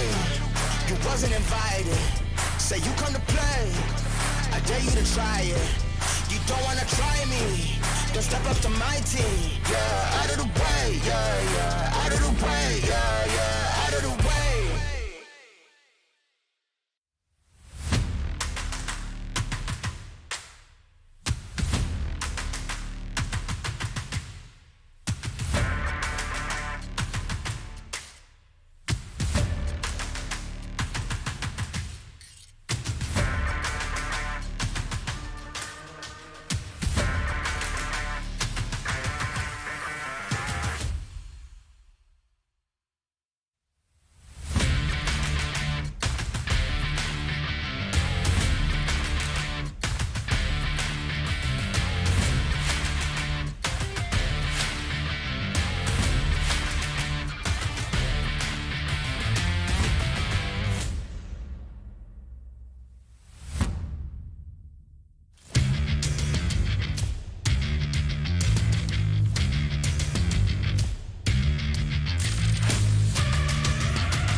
Assalamualaikum, hey, and welcome back to the Snapdragon Pro Series. It is the challenge season at the moment right now, day number 5 for the Free Fire. I'm your caster for tonight, Farsha Bunny, as well as the awesome Hasmas Victor right on the right side. Day number 5, round number 3 is done. Let's go in for round number 4, Victor. How is it going to be like? I'm going to be expecting things to be a bit different because now we're going to be going to Kalahari with both groups B and C. Now we're going to see who is the stronger teams on this specific map right now. And, you know, kind of the thing that we wanted to look at, especially when it comes to this one, is how teams like SS ALFAINK, EVOS Divine are going to be able to make the climb going towards that top 6 right now. And as we can see, SS ALFAINK doing pretty well, having a 10-point lead ahead of MDH, still about 20 shy of being able to catch up to Attack All Around, but it's still, I think, relatively in that safe zone when it comes to that top 6. EVOS Divine already coming a little bit close, but then V-Gaming Esports getting even closer now, 162 to 166. EARENA only was able to get like maybe a few extra points out of that last round there, but nevertheless, they still remain on top of the board right now with EVOS and NIGMA not playing in these couple of rounds. So right now, we want to see how are the other teams going to do. Attack All Around, you know, with that last Booyah has certainly solidified their position in 4th place, but now they're going to come with Kalahari. Can they do the same thing on this map?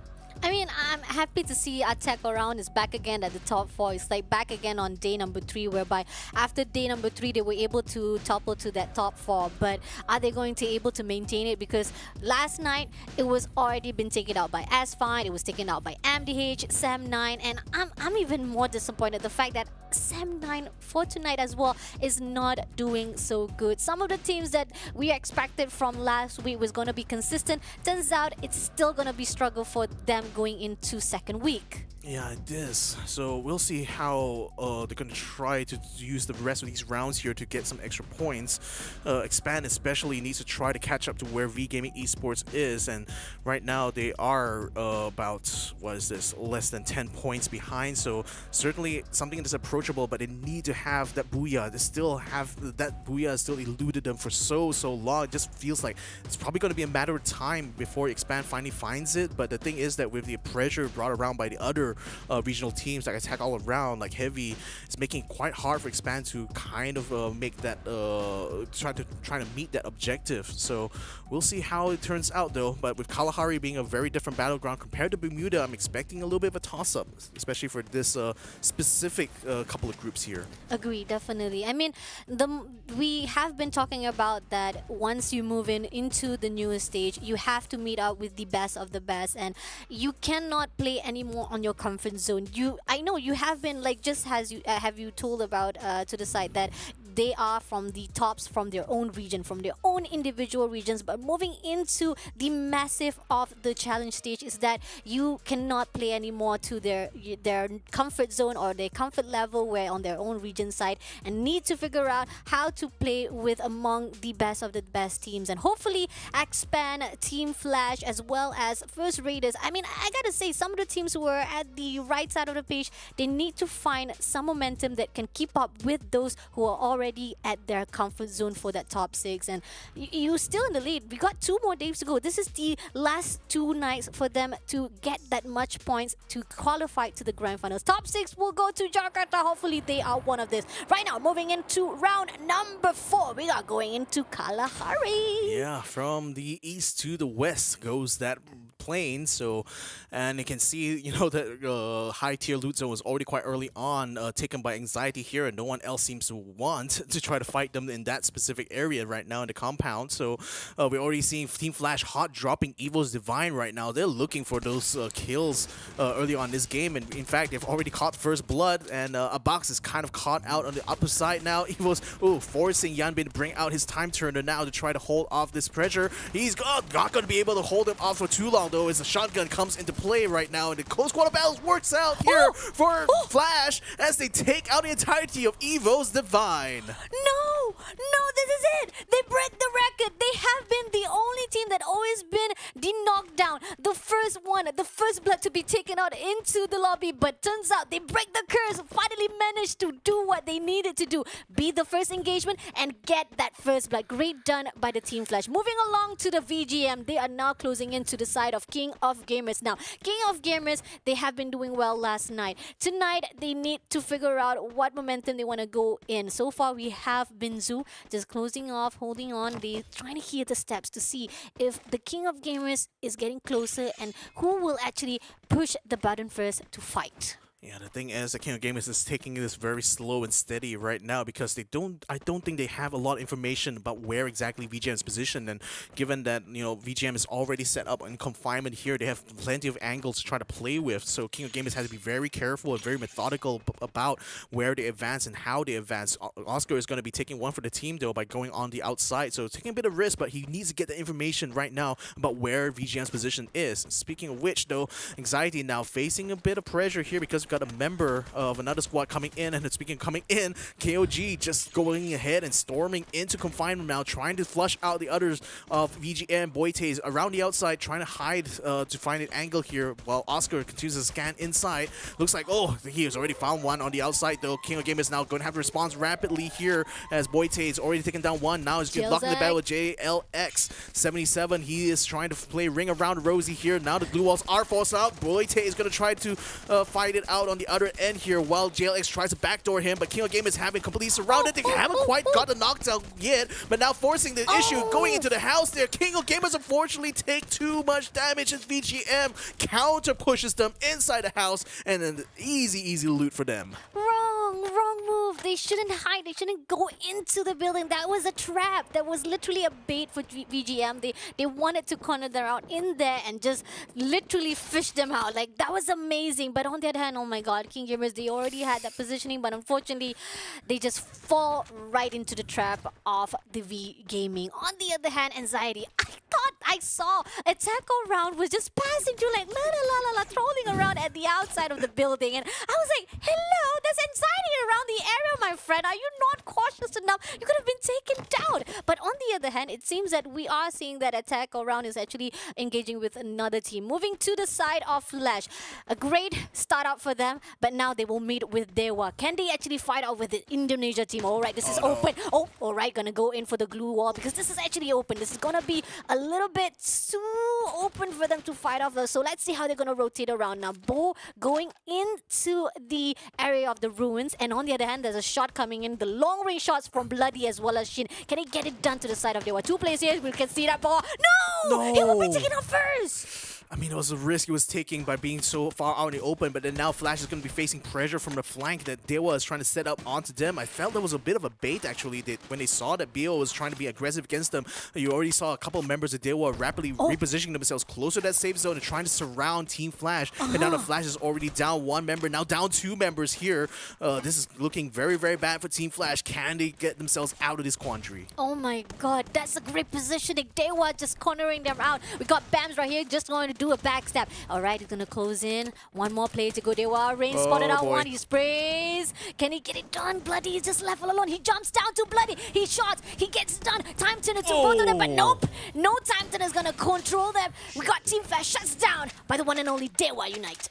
Yo, I mean, again, they set that up quite early on. By getting that flank already in position, that meant that Flash, even though they started a fight, they cannot finish it without taking damage, and unfortunately get themselves eliminated.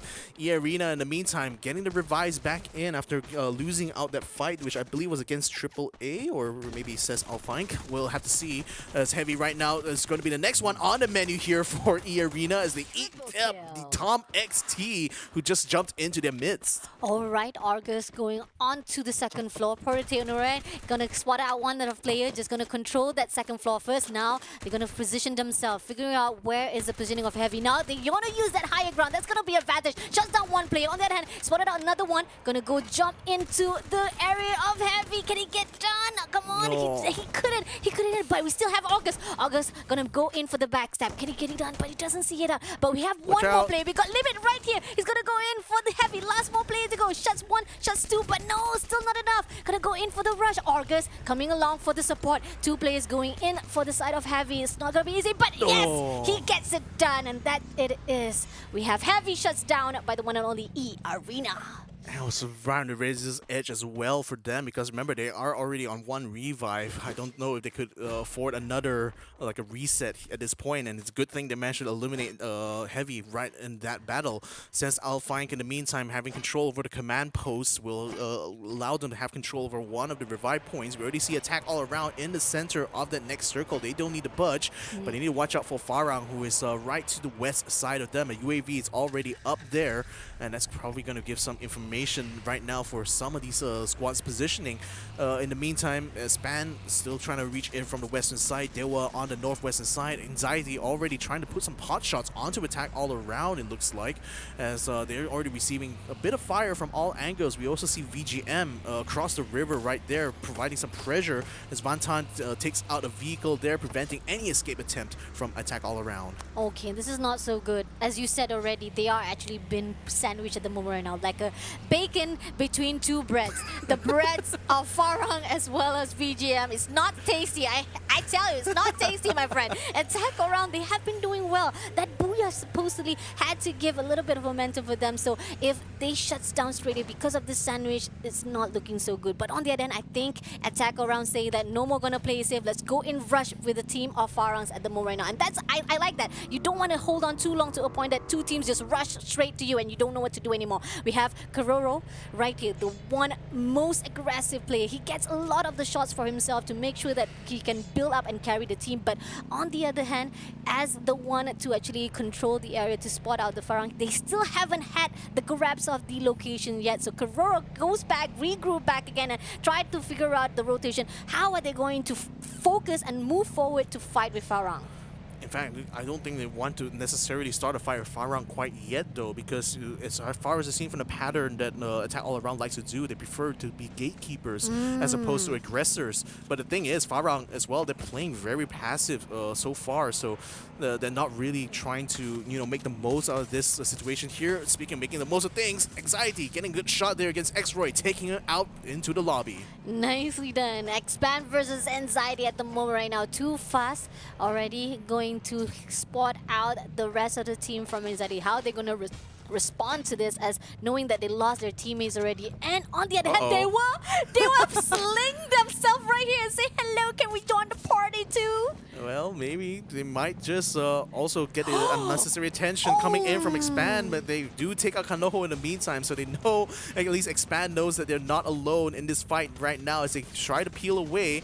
Too Fast trying to catch down the Gemball, who tries to run away with the motorcycle. Unfortunately, the motorcycle is up in flames now, forcing Too Fast now to try to put up a glue wall around himself as he brings up the heal, but then now he's completely trapped here. Now he's going to be hoping that DEWA is going to try to push in a little bit harder here to force Anxiety a bit of pressure, but Jeboiwa, he is already locked in a sniper battle along with Shomai, and they're just a little bit tied up at the moment, while DEWA Virus is going to try to wrap around the outside to see if he can get a better position here in this fight against Anxiety and Expand, as other members of DEWA are starting to join in the fray. Alright, this is not looking so good. Anxiety just holding on into that building, and DEWA coming in to fight.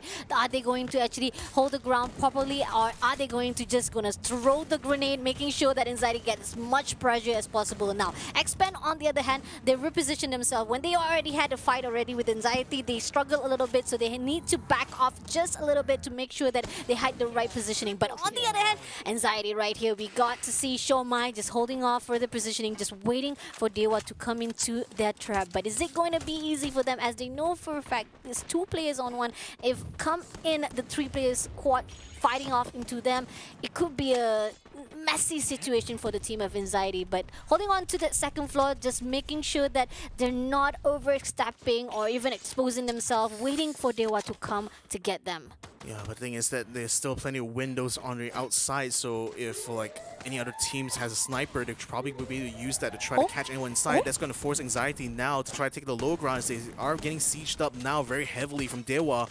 And Rain gets caught out the outside. This could be bad though, as Renz now sends a couple of troubles into the house now to try to keep the pressure going, but unfortunately Anxiety, they lose out one of the members now, and things are starting to fall apart rapidly for them, as DEWA now tries to hold the ground around the outside. They do lose BAMs though. Virus and Renz now struggling to try to hold control over this fight. Renz using high ground to his advantage, putting a lot of damage on the show by taking him out completely. 8th place for Anxiety. Nicely done. I like that the DEWA was really right at the positioning. They just scattered around each player, just making sure that they're not going in all against all on one, because most of the time the tactics that are used by the players, usually they just go all at once and making sure that everybody stick together, and that's what happens to the side of Heavy, where they were fighting with VGM and they thought that they could actually hold the grounds as all at one, but it turns out they were taken out at that stage. But with 5 more teams to go, we are seeing that EARENA got a full squad ahead for them, and at the circle right at the moment right now, they will be comfortable, but it seems that says ALFAINK is going to join the party. Will they actually fight off as they join into the territory? I don't know, because EARENA already has 11 eliminations so far, so Cez just might be adding to that tally by just trying to jump them. They do have the high ground in this fight though, but then EARENA is already holed up inside the building. They can definitely set up good ambush points at this stage here, where it says ALFAINK going to have to burn a lot of these glue walls to provide cover, because there's not really a lot of cover on this rooftop at the moment. Now they do have a bonfire that's keeping them in this fight right now, but EARENA, they still have good positioning at this point, so Ray's going to try to break out of this, see whether or not he can scan out for any members. EARENA, he couldn't quite catch Shut Up just in time. Protete is already down though from behind. Ray is now trying to lure him, Shut Up, right around the staircase, but then Shut Up decides he's going to fall back to the rest of his team right now, seeing that says ALFAINK starting to get a leg up onto them. Nicely done. I like that. They're going to corner out, just going to bait out some of the players from the team of EA. But on the other hand, right here, Shut Up spotted out. He doesn't not go in. He doesn't actually call out yet. He's going to wait for the right time, as losing Protete is making them left with a few of the manpower to fight off. But Oh, that comeback's doing well for the side of Prodigy. He's just going to make sure that he can be able to actually fight it off. But on the other hand, spotted out that 2 players and know that that's not the position that you want to go in. Now, looking for the opening they needed from the side of SAS ALFAINK is the most key point for the side of EARENA. Yeah, I mean, for EARENA, it's really just about keeping SAS ALFAINK from taking control over their side of the river. In the meantime, on the other side, DEWA is making a FARANG sandwich together with attack all around, just kind of making it a 3-way battle on the other end of the bridge, on the other end of the river here. Jezebel still holed up inside. He does have a sniper rifle, still trying to find a way through. Oh, but a grenade from BAMS is going to be able to take him down. So that's putting them in a bit of a quandary now as DEWA now storms into the building to try to flush out the rest of FARANG. Tuban and Jezebel are still inside there, still trying to hold their own, while attack all around attacks on the other side of the building. This is messy here for FARANG because they're getting sandwiched in the middle of this fight and they're losing too many men. They're losing so much. On one side, they are losing to the side of VGM. One side, they're losing to the side of EARENA. On the other hand, right here, we see that EARENA still maintained to the side of SAS ALFAINK. FARANG, on the other hand, right here, trying to maintain their positioning, just going on for the glue wall, but DEWA coming in for their heads. We only have Jezebel still surviving as a soul, but the wall is cracking. Here's and one Johnny. moment, there you are! DEWA shuts down FARANG straight away. Oh man, you can imagine the fear you will experience where you see the cracks coming up on that glue wall. Now DEWA is going to have to fight against attack all around because they are the only 2 on this side of the river here. SAS ALFAINK are still holding on, and actually they beat out the EARENA. So now AAA as well as DEWA fighting it out here to maintain supremacy on the western side of this river here. But it seems like who's going to be winning this fight though? It's being back and forth, but no, DEWA gets taken out by Keikoro with the sniper shots with the hands of God. Attack all around versus SAS ALFAINK. Bara spotted out Debu. He shots to Debu. 1 shot, 2 shot, getting it done. He goes in for the rush at the moment right now, but the wall is closing him in, but he wants to go in for the rush. A little bit more. He flanks to the right side, to the left side. He gets it down. Nicely done, Bara. Now on the other hand, right here, we still have Jump God coming in. Jump God still survived from the attack all around, but unfortunately, I think they shot him out of the air. Attack all around wins the booyah. Oh my god. Oh man, I struggle to kind of see who exactly got that final kill there, but we saw I was focusing on Jump God just coming in like, hello, I just came back. Yeah, but I think it was the guys on the ground that actually got the job done there. But wow, SAS ALFAINK not only beating EARENA in that fight, also were able to get themselves into that final circle. But attack all around, yet again, you know, being the gatekeepers for that final circle, just preventing both DEWA as well as FARANG from being able to involve themselves in that final fight. Great job. Again, just like how you already said it, the static, usually they go in for the gatekeeping. They're going to slow down first. They're not going to go in for the first early engagement. They will not be the one to entice the fight. They wait for it, just the right nick of time, they go in for the fight. And that was it. That was just the need, that the necessity, the patience that you need when it comes to fight. But here or not, I gotta say, DEWA has been performing well. They're able to take out Flash immediately at that spot. Was just superbly amazing. I gotta say that was just amazing from the side of DEWA United. But the moment they met up with the team of Anxiety, the momentum keep on fighting off. It was just burning and burning for the team of DEWA. Yeah, indeed. And the thing is that DEWA, up until that point, had been doing quite well. And it was just, it seemed like a good opportunity for them to try to go to fight against FARANG. And this is where Chempel gets a shot against Folky, forcing him to bring out the glue wall. But again, that sandwich there was so terrible for FARANG. You know, they were just facing fire from both sides. They were holed up inside the building, so they really had nowhere to maneuver at all. And then this final fight here between SAS ALFAINK and AAA was just such chaos here on the ground. Somehow Jump got managed to get himself back into the fight here, but it was the final kill that Kokoro managed to pull off there that delivered that booyah to attack all around, giving them the maximum haul. Actually, they're going to be tied in terms of maximum haul points because DEWA United, even though they didn't get the booyah, they still had 13 kills, so that makes it 21 as well. So wow, attack all around, DEWA United Esports definitely benefited massively off this round. EARENA as well, because don't forget, they actually got 12 eliminations in total, so even though they weren't in that final fight, they still netted a lot of points in this round. Agree, definitely. Oh my god, I'm amazed. Seriously, those two the teams that we were actually finding that there was a lot of struggle, but thank God for them, they were able to actually get some of the points from the kill. That's the thing. If you're not able to get the placement point, kill points always cover that up. Exactly. It's like if you aren't able, or rather don't want to focus too much on placement points, you just be aggressive as you can. You know, just go ahead, find those kills and finish off as many squads as you can, because you know you do end up thinning the herd somewhat. You know, coming to the final circle. So EARENA was kind of on that trajectory before getting cut short by says ALFAINK, and I think it's a little bit unfortunate that says, you know, despite the fact they wiped out EARENA, didn't really benefit a lot out of that, other than, you know, being one of the final 2 teams in that last circle. So, you know, the thing is that that's how the cookie kind of crumbles sometimes. You know, you may be the best performing team there, but all it takes is just one bad fight and suddenly another team is the one that gets to the final circle. Agree, definitely. And that's what you also talk about when it comes to placement point. It doesn't actually promises you to have the most point for you to be at that leaderboard or at these standings, and confirming as well for you to be at a great standards or at your own placement point for the challenge overall standing. So something that needs to be figured out from the rest of the teams, or for all of our teams who is inside our Free Fire, is that even though you might be getting that placement point, you have to find the balance for the kill points as well, because that's the one thing, the one key of point that can also make sure that you can balance between your points as well as your placement. So on the other note right there, we have done with round 4, so that means we won't be seeing Group B anymore. This will be the end for them. So EARENA,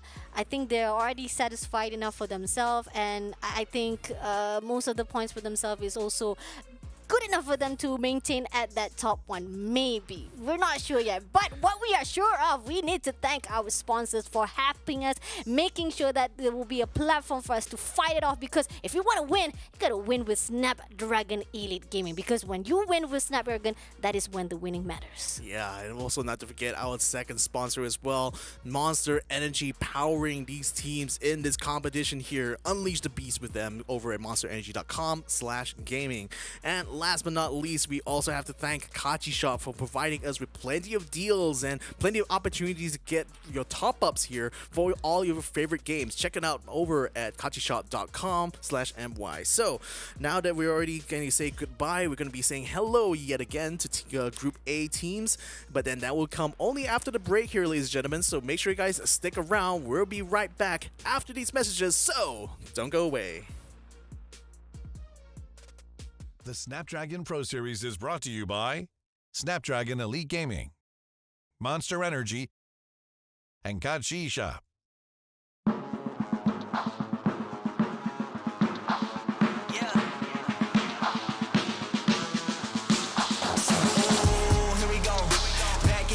Scenario, win, win, win, win, yeah, we on a roll. Yeah, 2, 4, 6, we like 10 and 0. I should probably tell them something that they didn't know. Back then we was down with nowhere to go. Shit, might have been down, but we didn't fall. Now we running it like some intervals. Ooh, what now? Tell me who you see when you look straight up, like, wait, who? Us now. What you gon' do when we pull up on you, like, ooh, touchdown. You already know what it is when I come through you. Ooh, shut down. Shut down. Say, oh, what now? Tell me who you see when you look straight up, like, wait, who? Us now. What you gon' do when we pull up on you, like, ooh, touchdown. You already know what it is when we come through you. Ooh, shut down. Ooh, shut down. Ooh, give me that crown. I need that now, right now. Ooh, don't make a sound. This is my time. You hear the crowd. Hey, we need that rain. Me and my team. Deja vu, this here a dream. We done all seen 100 times over back when we was just teens. Now we going dumb, told them we the one. They would count us out, now we counting up the funds. Now without a doubt, they be throwing other ones. Like they was always rapping, yeah, believe them if you want. Now they show love, came with a dub. It is what it is, it isn't what it was. They all love to hate when it don't work out. Tell you that they always been down when it does. Look. Say, oh, what now? Tell me who you see when you look straight up, like, wait, who? Now, what you gon' do when we pull up on you, like, ooh, touchdown. You already know what it is when we come through you. Ooh, shut down. Ooh, shut down. Say, ooh, what now? Tell me who you see when you look straight up, like, wait, ooh, us now. What you gon' do when we pull up on you, like, ooh, touchdown. You already know what it is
Welcome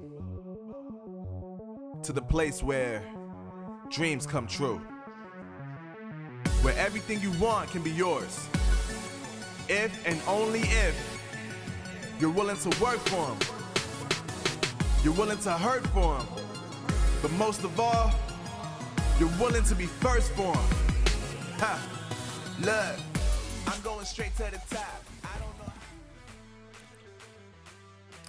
Welcome back, ladies and gentlemen, to the Snapdragon Pro Series. My name is Victor Cax. Joining me here is Vasya Bunny. We're bringing you guys Groups A and C to the battlefield for the last time now in Bermuda as well as Kalahari. And we had a bit of an interesting discussion about where these teams kind of stand right now in this championship, don't we? Yeah, we do, because some of them, they are comfortable, and some of them, like we say, they not only the tactics is being used inside the gameplay, but they're also using it at the scoreboard. Victor, I mean, like, you're sneaky. You actually see through them, and I like that. I like that. You gotta actually tell them, because I'm interested. I'm really curious that is that true or not? Do you think that it's actually possible? I mean, certainly with the way that with the way that Attack All Around is performing so far, they're definitely getting a significant lead ahead of like teams like says ALFAINK, MDH, and SEM9. So my thinking is that they were just using the last couple of rounds here to getting the two Booyahs to really solidify their position in fourth place. They're preventing some of the other teams from being able to catch up. Now, given that Attack All Around is not going to be playing in this round onwards here, it's now going to be up to MDH, SEM9, to see whether or not they'll be able to climb even further up. But Attack All Around, look at that, they have a lead now of 20 points. About 20 points to says ALFAINK right now. So even if says gets like a Booyah, they still need to get another good round as well for them in order to attack All Around. Agree, definitely. And I think that was a great actually analysis. Sometimes we don't know that is it intentional or coincidence, but come on, the players know what they're doing, man. Seriously, they know for a fact that you gotta go for the mind games. You gotta know when to go strike and when to slow down the pace. And I think that is what is being done by the Attack All Around. And I like that. I really like that when you have to focus on how to actually penetrate into the scoreboards and making sure that how much power that you want to put into the games for tonight, and is it enough for you to actually make sure that you are at the top 6, and how much more can you maintain so that at least none of the teams at the bottom will be able to catch up to you. And on the other notes, it seems that EVOS Divine for that few rounds was not doing so good, and I think this is also a little bit heartbreaking because we had a lot of our viewership coming in from EVOS Divine. We have a lot of fan base coming from EVOS Divine, and I know they want EVOS Divine to do more properly inside the game, but that round number 3 and number 4, I mean, it's a little bit disappointing. Hopefully it'll be better off for the last round because we still have 2 more rounds to go, and this is their opportunity to make use of the number 5. Yeah, and I just want to say that, as competitive as things are starting to shape up between EVOS and NIGMA, I think it's even more competitive to get to that last slot for the grand finals, because MDH, they're currently sitting in 6th place, but they're only 1 point ahead of where SEM9 is. So the thing is that they're going to have to kind of work for it in these next 2 rounds here, because they're up against the powerhouse teams in Group A here. We got Axis Esports, EVOS Phoenix, First Raiders Eclipse, MDH and NIGMA Galaxy, as well as SEM9 now joining back into the fight after a 2-round break. So hopefully they've already recharged the batteries here, because they're going to need to have every last bit of energy now to fight against the teams in Group C who have definitely warmed up quite a bit. And remember, NIGMA Galaxy bringing us a great amount of damage for round number 2. 10,756 damage with 16 headshots. I mean, I cannot stress enough how damaging this team is. They are phenomenal. They are crazy when it comes to engagement, and getting that Booyah as well as a lot of the kill points for himself definitely is one team that needs to be watched out from the rest of the games. And on the other note as well, I think one of the teams that is not performing well compared to last night, King of Gamers. I mean, like, Kevin was popping off last night. I mean, like, even Danny was like, Kevin! But tonight, I know Danny Lee is inside her house and wondering like, Kevin, what's wrong with you? Are you missing me or something? But on that note, the rest of the teams that needs to be watched out, Axis Esports. Who would have thought tonight they pop off just slightly a little bit? They did able to actually damage some of the teams and able to get a total wiped out, and it was the one and only EVOS Divine.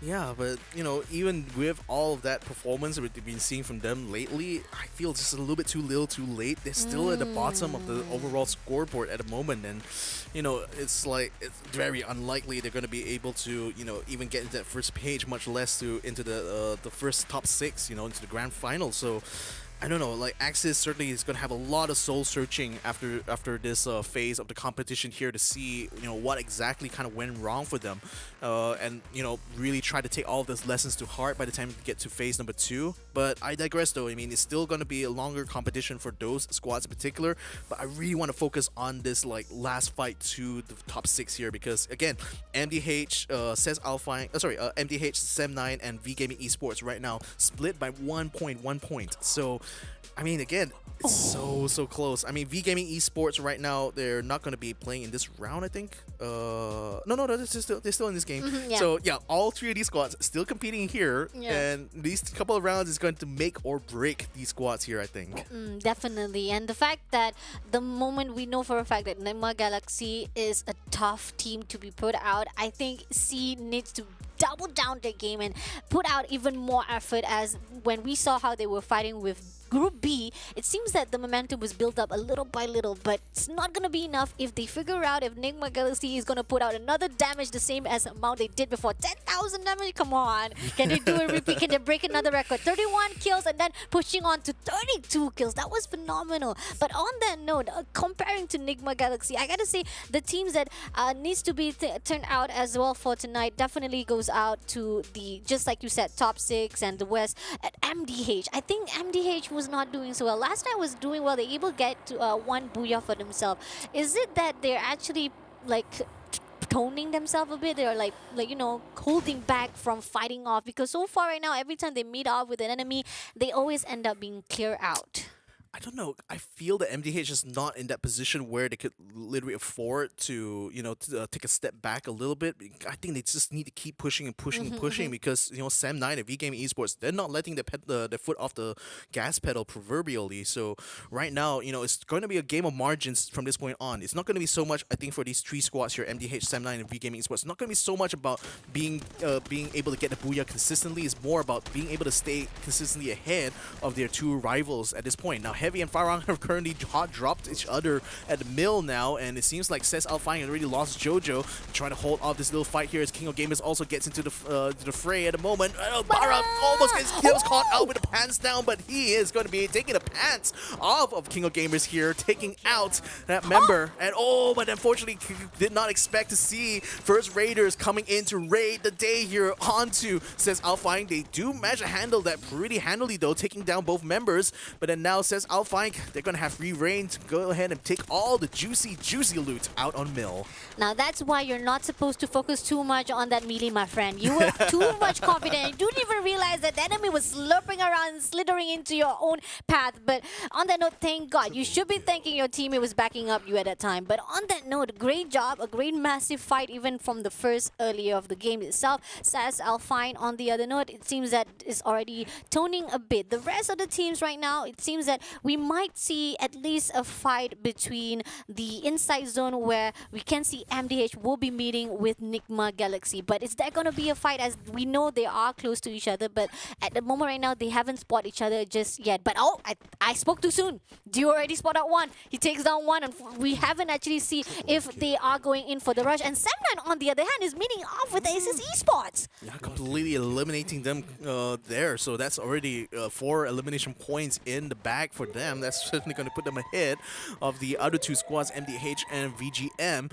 So now Sem9 going to be spreading out towards the shipyard. No one here but us chickens, so they're just going to get ahead and loot as many of those eggs as they can. Yes, sir. Nicely done from Sem9. I gotta say, this is a really good start for them, as the fact that we have been seeing them holding back a little bit. They keep on always pushing on to the positioning. What they always do is that they always try to get the placement point, the most placement point for them to push into that scoreboard. But surprisingly for this round, I think that at least on the attempt to be at least aggressive, they're able to get a total wiped out. Moving along to the side of the map itself, it seems that we have our team of off. First, Raiders is actually holding off at the DEWA, and I think they're a little bit scattered, but they don't need to worry about anything because none of the team has actually been spotted out. But VGM, oh no, VGM is around the corner, my friend. Yeah, already spotted one of the members of FARANG, but as quickly as they started to attack, they peel back. So I wonder whether there's just kind of like warning shots to tell them not to come this side of the river, or maybe it's just you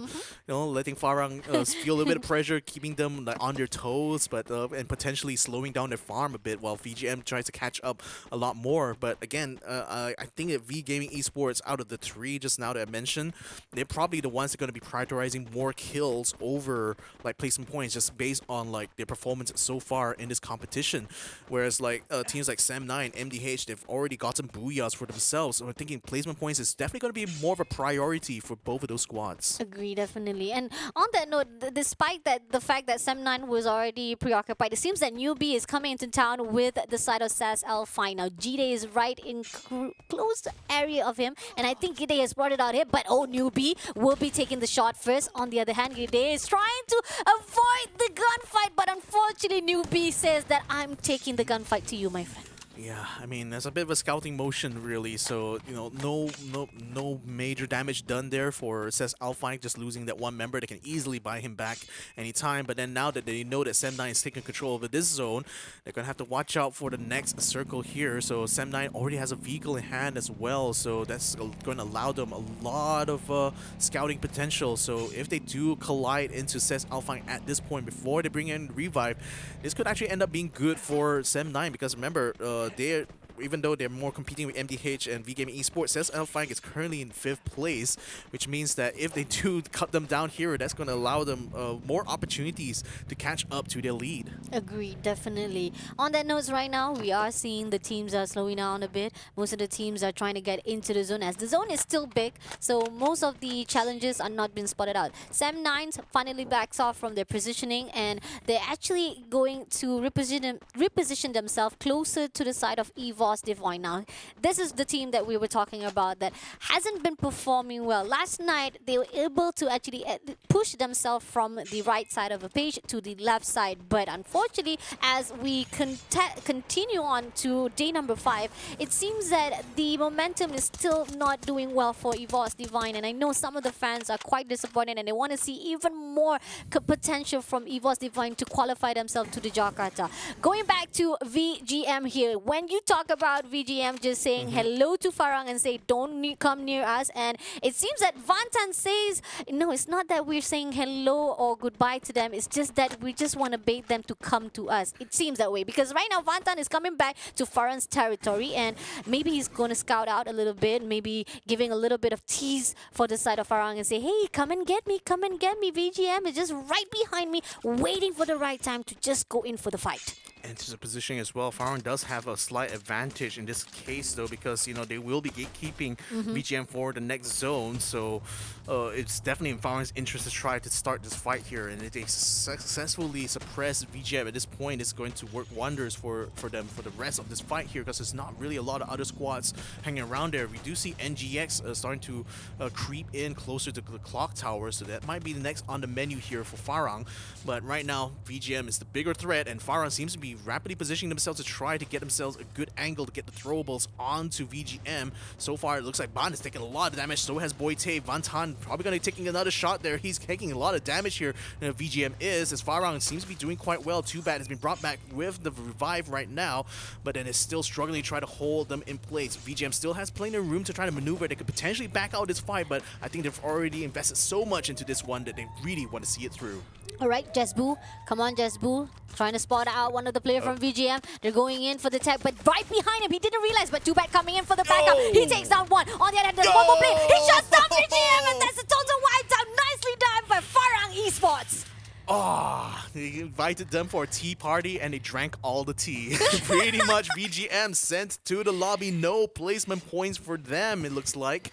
But the job is still not done yet for FARANG. They still have more battles to come. But so far, good start here. 8 elimination points. Nicely done from FARANG. And I thought that VGM was the one who's going to bait them. Turns out that I think VGM set them off really hard to a point that maybe Farang was a bit ticked off and saying, no, don't come near us. We are the one who had the advantage. You shouldn't have come into our territory. Coming along to EVOS Divine. So far, they're still going to hold them ground. They're not going to actually go for any of the gatekeep. They're just going to wait up. And oh, surprisingly lucky for them, there's a great loot up for them right in front. It's like reach has been served for you, my friend. Yeah, on a silver platter, no less. So, yeah. But pretty much it's in their interest to just hold position right now because they're inside the safe zone. Doesn't make sense for them to expose themselves too much danger, knowing that other teams are still scanning around. I saw one of the members of KOG kind of like come in the area, realize what's going on, and literally turn his tail and ran back to his squad. But that's already information for them to know that Katowice is a bit of a hot spot right now, as both of these teams are very much in siege with each other. So speaking about the rest of the squads, though, I do see EVOS Divine, is that? Yeah, EVOS Divine right now trying to hold out against First Raiders. Then we got Sem9 on the northern side. EVOS Phoenix, though, they are just in the world of their own, practically on the eastern side of Masakti Strip. That's such a mouthful to pronounce, honestly. Yeah, but just north or peak is where EVOS Phoenix is. MDH is now starting to come into the next safe zone with the blue zone already creeping and closing in around these squads right now. KOG now forced to try to bring a revive, but no, Rage comes in just in time to get a shot off onto Knight 77. It is Knight, Sweet Prince. Oh my god. But I'm still curious, actually. Sas ALFAINK is still at the outside zone. King of Gamers, unfortunately, come into the territory and didn't realize that Sas ALFAINK was just creeping in. And on the other hand, right now, going into the area of the Sem9 as well. Now, let's see. Gede gonna go in slowly. Spotted out the Sem9. The glue wall is there. Yeah. But is it gonna be easy as this is open space? Sem9 can just pick into him. But like the wise say, that's two players from the side of SAS, and we can see that it seems that Newbie coming into the flank at the moment right now. Can he get it done? Oh, nicely done there. Gide will be taken down first. On the other hand, Jojo is still maintaining grenades to be thrown out. But oh, there's a hit and run right here. There's a hit and run, Victor! Oh no, says ALFAINK. I mean, that's a problem when you're trying to fight from the lower ground, is that you're going to be so exposed to throwables, and then now with the motorcycle coming in, Newbie getting the grenade launcher to use as well. I mean, that's just everything working against says ALFAINK right now. They still have one more member, so they can still potentially bring themselves back into the fight, but it's going to be at a massive disadvantage. As we can see, Phoenix also has been taking their sweet time just looting around peak, so only now they're starting to move into the safe zone, while EVOS Divine now locked in battle here with King of Gamers as well as NIGMA Galaxy, who was just joining into the fray here. A couple of members just starting a fight on one side, and another two members trying to fight against NGX here. Oh, Caramel just getting himself knocked down with a throwable, while FIW God is going to try to stabilize the situation here by trying to find a good flank, but then he's got to spot out where EVOS Divine's members are, because they seem to be very much dug into this compound here. Oh boy, a bit of a two. Oh, Dude didn't quite make it out. He's going to get taken down and out to the lobby as Sam is going to try his best to catch off FW God. Can he get a sniper shot? He managed to get one shot. Can he get another one? Yes, he does. He takes out FIW God, and NIGMA Galaxy is sent out in 9th place. What? NIGMA Galaxy taken down by EVOS Divine. What a day to relieve, because the fact is our fans was already feeling like, EVOS Divine, what are you doing? Are you okay? And they are. They are proving themselves. They're able to topple that king of the gamers, which is not king of the gamers literally, but the king of NIGMA Galaxy, who has been doing well, getting a lot of the damages, and I know this is going to be a pride for the team of EVOS Divine. Now, the zone is already closing in into Katowice. On the other hand, it's going to be favored to the side of First Raider, but EVOS Divine will be coming into that same rotation as well. The perimeter, that area is already at the zone of EVOS Divine as well, so let's see if they're going to go into the fight as well. But moving on to the other team, it seems that we have the EVOS Venice is already prepared to fight with Sem9. Yeah, but the thing is that they also have to watch out behind them, because I think FARANG is waiting in the wings there to see what is going to be the result of this battle right now. But it's very wide open here. Still plenty of glue walls, but Phoenix now knowing that this is going to be coming towards the final few circles here, do they really want to use up all the glue walls here just to take out Sem9? It's a tough situation here. Zenobi is going to try to jump away. They're trying to get to the center of the zone, just literally escaping the fight right now. Already is trying to get some shots under them from a distance, but it's going to be a bit hard, especially with the glue walls bursting left, right, and center. Sam 13 still gets another shot this time against Ashura, taking him out completely with the Barrett sniper rifle. Oh my god, and now we're seeing the team of Sam9 gonna throw the grenade, but no! Newbie was taken down instead! But it's okay, Newbie still have Xenop, will be picking up first. On the other hand, Raja will be throwing a little bit of that damages to the side of First Raider because making sure that nobody kicks him down. But on the other note, it seems that First Raider spotted out EVOS Phoenix. Now, shooting them down is gonna be easy as the fact that they are already been cluttered out inside that shack. It's not a great opportunity for them to hide away. And moving to Farangs on the other hand, it seems that Farang getting a lot of kills for themselves as well. Yeah, just finding and catching King of Gamers just outside of the safe zone here, and that's actually giving them a huge advantage now in that swing. 12 elimination points so far. Can they find one more? Because another member of King of Gamers is still up on that bridge. Aikal is right now still inside the building, still hold up here, but then right now this siege here has been joined by 2 extra parties. EVOS Phoenix on the top side, and Sem9 just dropping on top of them. Farang in the meantime trying to get themselves in this fight as well, but First Raiders are going to be the ones to try to gatekeep them from DEWA side. No, they're confused. They're like, who should we should we shoot to the side of EVOS Phoenix? Unfortunately, you lost that momentum already. You lost that opportunity as EVOS Phoenix already repositioned themselves to the other side. Farang on the other hand is getting closer to the side of First Raider, and EVOS Phoenix is coming for the third party. Oh, that grenade! Ooh, just going through my soul, my friend. But on the other note, thank God did not hit anyone. But Sem9, they have to be cautious right here as EVOS Phoenix coming in to fight with the team of First Raiders as well as Farang at this moment right now. We are seeing there's going to be a sandwich. Let's see who will get the kill first. Now, EVOS Phoenix rotating around, trying to go into First Raiders' room, but unfortunately does not spec anyone just yet. But EVOS is fine. Now we're going to see Brotherhood fighting with each other. Yeah, Phoenix versus Divine. Who's going to be able to come on top? They have to watch out for First Raiders as well. As Joy now comes in. Guess what? Gets two members of FR just completely taken out now. And first for Phoenix now is having a big advantage here. The blue zone closes around them just in the nick of time. Now Divine moving in as well, using blue walls for cover. They know they're surrounded on all sides. A very crowded circle. They're going to go straight in the building. Brandon blue wall. FR gets taken out in a firefight, but it's still not done. EVOS and EVOS Divine fighting it out within the building, but it's still in the Nation squad that doesn't work it out with God Cruz getting the double kill on the grenade. Oh my god, EVOS Phoenix, that was just superly amazing. Divine was the one who wants to contest it out, takes down First Raiders, but unfortunately did not realize that Brotherhood was right there. 3 teams still surviving. Sam Nice holding on from the edges of the zone. Now EVOS Phoenix with a full squad. It's not looking so good for this team because there's only Sam Nice and no piece will be taken out. Newbie still surviving right here, just holding on to that fences, but it's not looking so good as God Cruz is just looking at him. Now one player coming through at the moment right now. EVOS Phoenix rotating around. One more player from the Sam9 team. Can they make it down? Newbie just holding on. And it seems that Raja is also going to be taken down. But 2 players coming through right now. 3 players from the EVOS Phoenix. Can they make it done? Hiding from that wall at the moment now, but they're coming in. But no! Raja! They shut down! They Raja! shut down! Raja, one more player to go. Right now, meeting off the team of EVOS Phoenix. But no! They were taken down, and that will be the end as the team of EVOS Phoenix. Booyah! Oh man, I was rooting so hard there for Sem9 because it seemed like the odds were against them, but they were handling quite well up until that point. But I think Raja was already brought down so low that all it took was just one shot from Moshi in order to nail down that booyah. But nevertheless, valiant effort there from the Malaysian squad because the end again, it's never easy to try to fight against the powerhouse that is EVOS Phoenix here. But I think like EVOS getting the booyah here, that's a solid response now to EARENA's onslaught so far for today. I agree because we haven't seen EVOS Phoenix in quite great form, and we were wondering like, are they slowing down a bit this second week? Because last week they were so phenomenal. They were on fire. They were popping off everywhere, getting booyah for themselves. And last night I was like wondering like, is this the same EVOS Phoenix?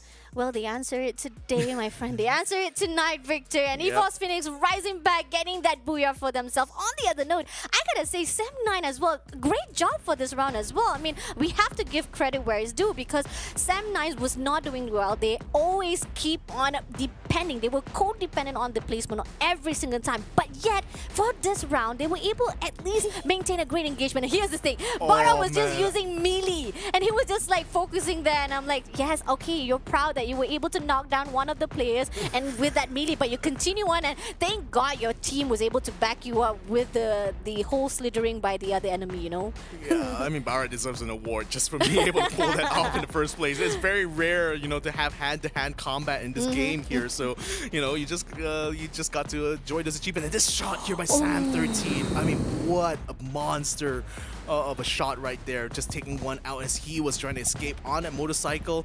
And Farang in the meantime just completely gatekeeping King of Gamers and wiping them out completely. And Joanna, oh, this fight here was just literally balls to the walls. I mean, literally so many walls inside here. It was impossible to try to catch out who is who. It was literally a dogfight until, you know, his last man standing, you know, that was EVOS Phoenix that literally were the ones who won out the fight. And then it was between them and Sem9 on the outside. Thought for a moment that Raja might be able to get one more knockdown, but Moshi had so much health that they were able to just basically face up to him and take him out. Great job by EVOS Phoenix. It could have been either one.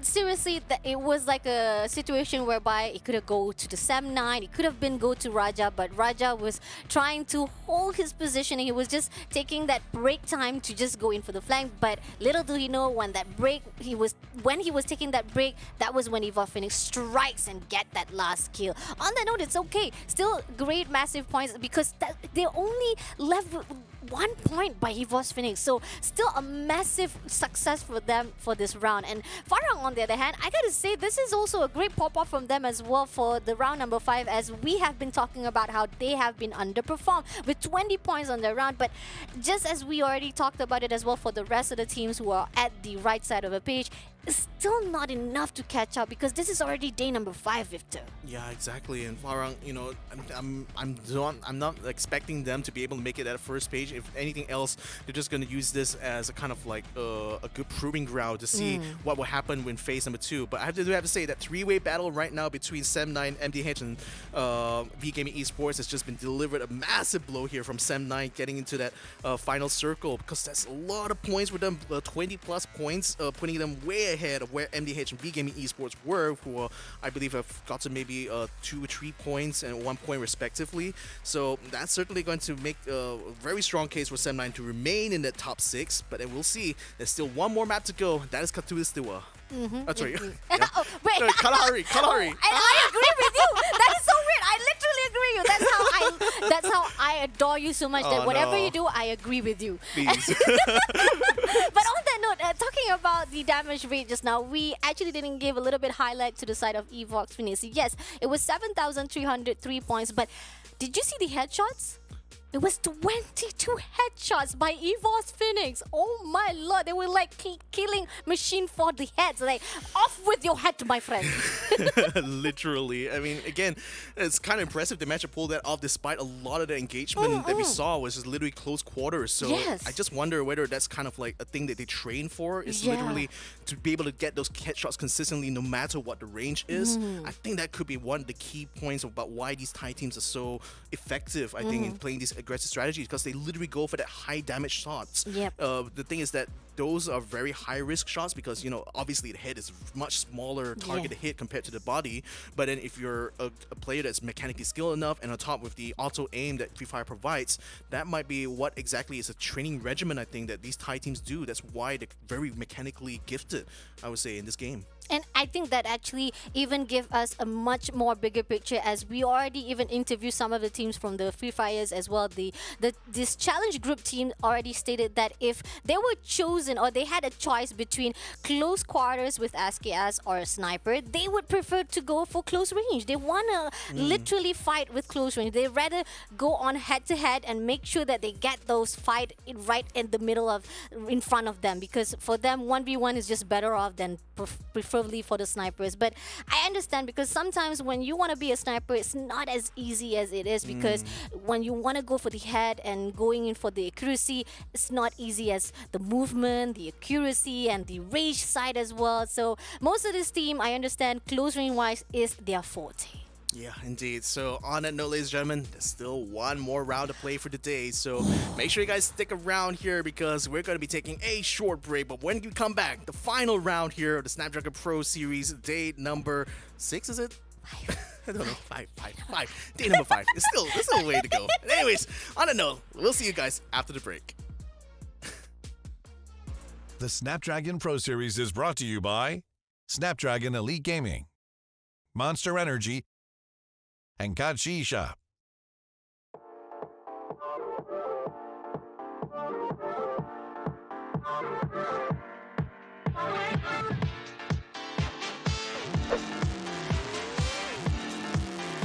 Close quarter with SKS lah. Close quarter with SKS. Itu sniper dan expas. Close quarter with SKS พัดกันยิงแบบไกลๆใช้สไนเปอร์ครับดาเมจแรงดี Chiến đấu tập gần với SKS. Kill by teammate. Kill by teammate. Kill by teammate. โดนบอทฆ่าดีกว่า โดนบอทครับ sama satu tim bị giết bởi đồng đội. 5.000 diamond 5,000 เพชรดีครับดีกว่าครับ 5,000 diamonds 5 legenda skin, soalnya lebih mahal pastinya. Lose Buya to a knife Dibunuh 20 kali dengan pelusu. โดนมีดแทงครับผม Terus boya to a knife. โดนมีดดีกว่าครับพี่ Drop in rank. Drop in rank. Rank nurun sih. rank drop Lose tank game final.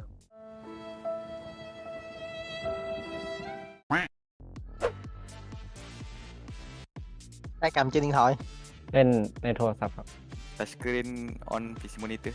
Controller on the Control on the phone. เกมอะไรเงี้ยป่ะพี่หมอว่าเล่นคอมดีกว่าถ้างั้น Sniper dia. Support K. ชอบเคมากกว่าครับ ด้วยเคครับ เอาผู้หญิงอ่ะ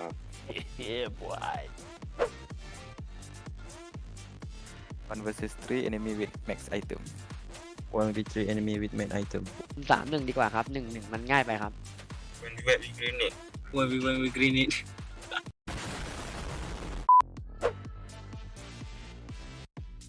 Headshot no scope. No scope headshot. No scope headshot No scope headshot. Triple kill will kill. 20 kills no buya. 20 kills no Buya เอา20 คิวดีกว่าครับใช่ครับถ้า0 คิวมันน้อยมันเหมือนไม่ได้ทำอะไรครับ cái này đối với Heavy chuyện nhỏ không buya không kill mà có buya.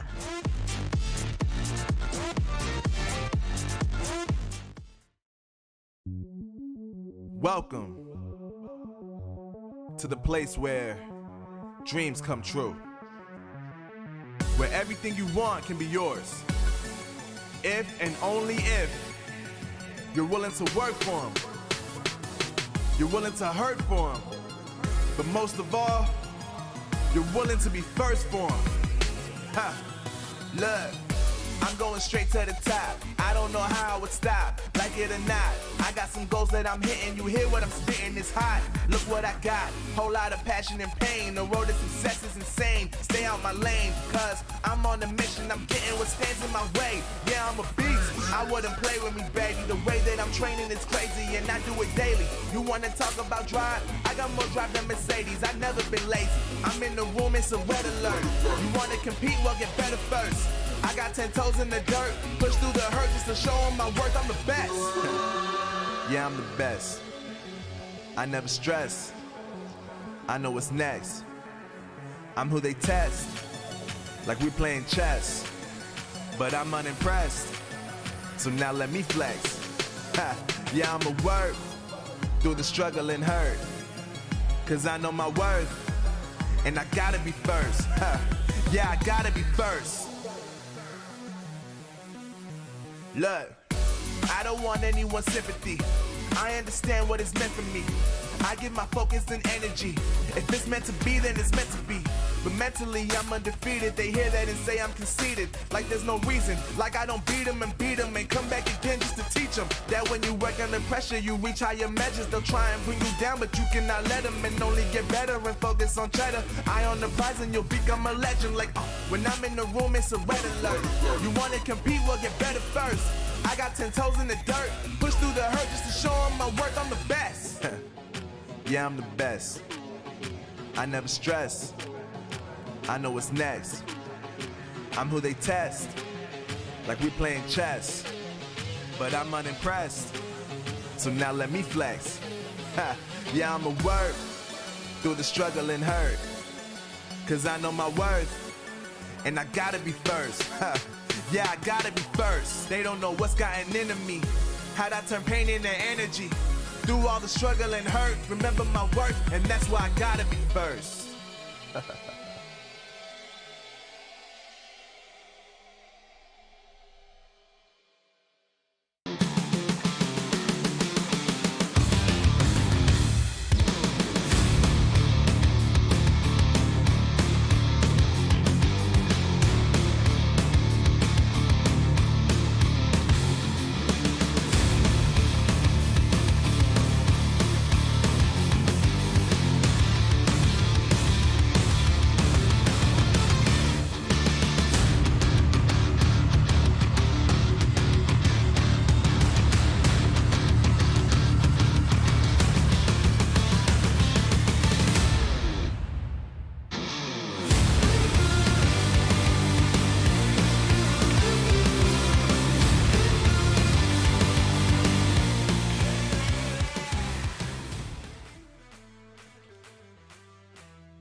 Welcome back, guys. Last round of the night. This is the Snapdragon Pro Series for the Free Fire Challenge stage, whereby top 6 will be moving into the grand finals at Jakarta, 4th and 5th February 2020. Yes, it's next year, but the fire of them trying to get into Jakarta is already been felt by these 2 weeks. We have 2 more days to go, which is going to end for tonight as well as tomorrow night. But on that note right now, this is the overall standing after 5 rounds they have been competing. It seems that EARENA still safely there at the top one. EVOS Phoenix on the other note, they were able to catch up just a little bit after 25 points been collected for that round number 5. NIGMA Galaxy on the other hand, who would have thought they were actually been wiped out at the early stages, at the top 9 stages, top 10 place. And on that note, it seems that I feel like could be that they might be able to do a little bit of epic comeback for this round, because last night they did also able to get a booyah. But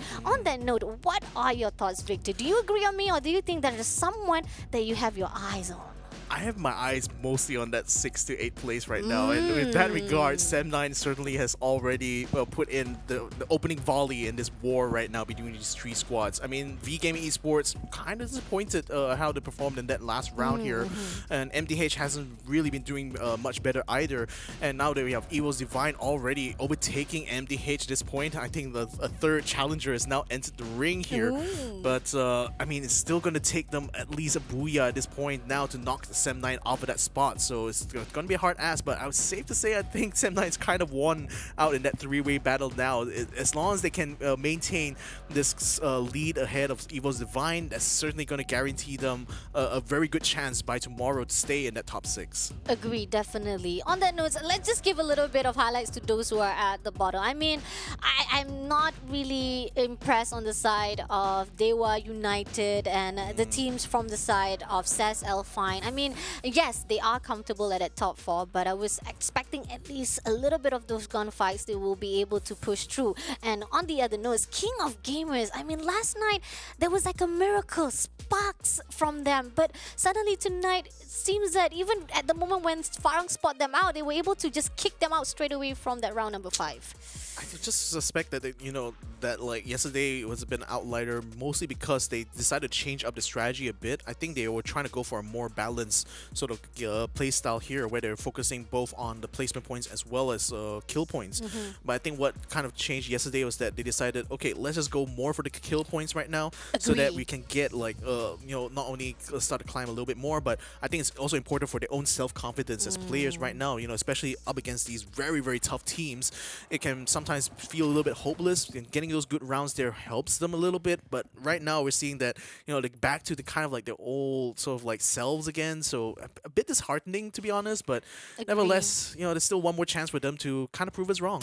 Yes, one more chance. This is the last round of the night for the team of Group A and C at the Kalahari. We got the SAS ALFAINK meeting off with the team of Attack all around. Unfortunately, we can see the high grounds will be collected by Gide. He spotted out one of the players. Can he get it done? Jojo, that's the first blood first. On the other hand, Jojo coming in for the rush already. Spotted out one of the players, but no! He was taken down. He didn't spot out that last one player from the right side. Yeah, but Axis is already hurting very, very bad here. Neptune and Shahid, the last two. Neptune taking a lot of hits now as he tries to escape through the cliff side here. He's going to be the one to peel out this battle here while his teammate tries to hold his ground here and see whether or not he can get an extra point against ALFAINK. But pretty safe to say they already have control over the sub right now, so it's going to be quite hard for Shahid to be able to do much. And in the meantime, getting eliminated by the MP40 of Jezabu. Ay, that's not going to bode well for the chances tomorrow. Oh my god, but on the note, Gide already know there's one player right there, Shahid. Alright, they're gonna close him. Definitely the way to go here is that you corner him out, because there's one player right there. You can already spot it out that Bara is gonna flank from the left side. There's two players already. On the other hand, Shahid is not moving at all, but Gide coming in. There you are, gonna corner out, sandwich him out, and making sure that it's gonna be a great spot for him. But unfortunately, Shahid on the other hand, I'm not sure what he's trying to do, because it's not gonna be so good if he keeps on holding on this same position. There was at least a window there where he can pull out this battle, but that looks like says ALFAINK just walks by him. Oh no, I thought he was gonna pass him by. Now Shahid's gonna try to lock him, actually locked him in with that glue wall, so that was his downfall right there. Oh my god, I mean, he thought that the glue wall was gonna hide him out, but unfortunately you already been spotted out, my friend. And that was a great positioning. I mean, how SAS ALFAINK sees it through, two players from the left side to the right side. No matter what you do, is the outcome is still gonna be the same for Shahid, because once you're already cornering yourself there inside that tent, the only thing that ALFAINK was gonna do is just gonna snipe you out, or just gonna, you know, snip a little bit and then snipe you up straight away. On the note right here, we have the team of EVOS Divine, our brother team, where they were trying to fight with their other brother team, which is EVOS Phoenix, was unsuccessful. Yes, they did manage to actually get FARANG wiped out inside that room, inside that house, but unfortunately they didn't actually realize, or maybe they forgot, that there was another team inside the building as well, which is their own brother. Now it seems that they are being sniped, a little bit backstab, and I'm not sure which team was that, but right behind them, or right in front of them, is First Raider already inside their territory, and they need to know that they're actually coming into someone's home. Yeah, it's going to be a fight for the revive point pretty much, as EVOS now collides together with First Raiders. Can't quite find the gang angle though, so they're going to have to scramble on the ground here. Beyond getting the first knockdown there. Can they find another one here, because FR is still a little bit scrambling, trying to find a way to hold themselves in this fight. Fortunately, they'll lose two now. EVOS now just going ahead and trying to wipe them off of this area here. Trying to find one more member just around the outside. Wasoza tries to use a grapple gun to get away from this fight. Tries to get to the buy point. Holds him out with a glue wall. Can't quite hold him out long enough, because the trolls came in, blowing up those glue walls and exposing him to danger.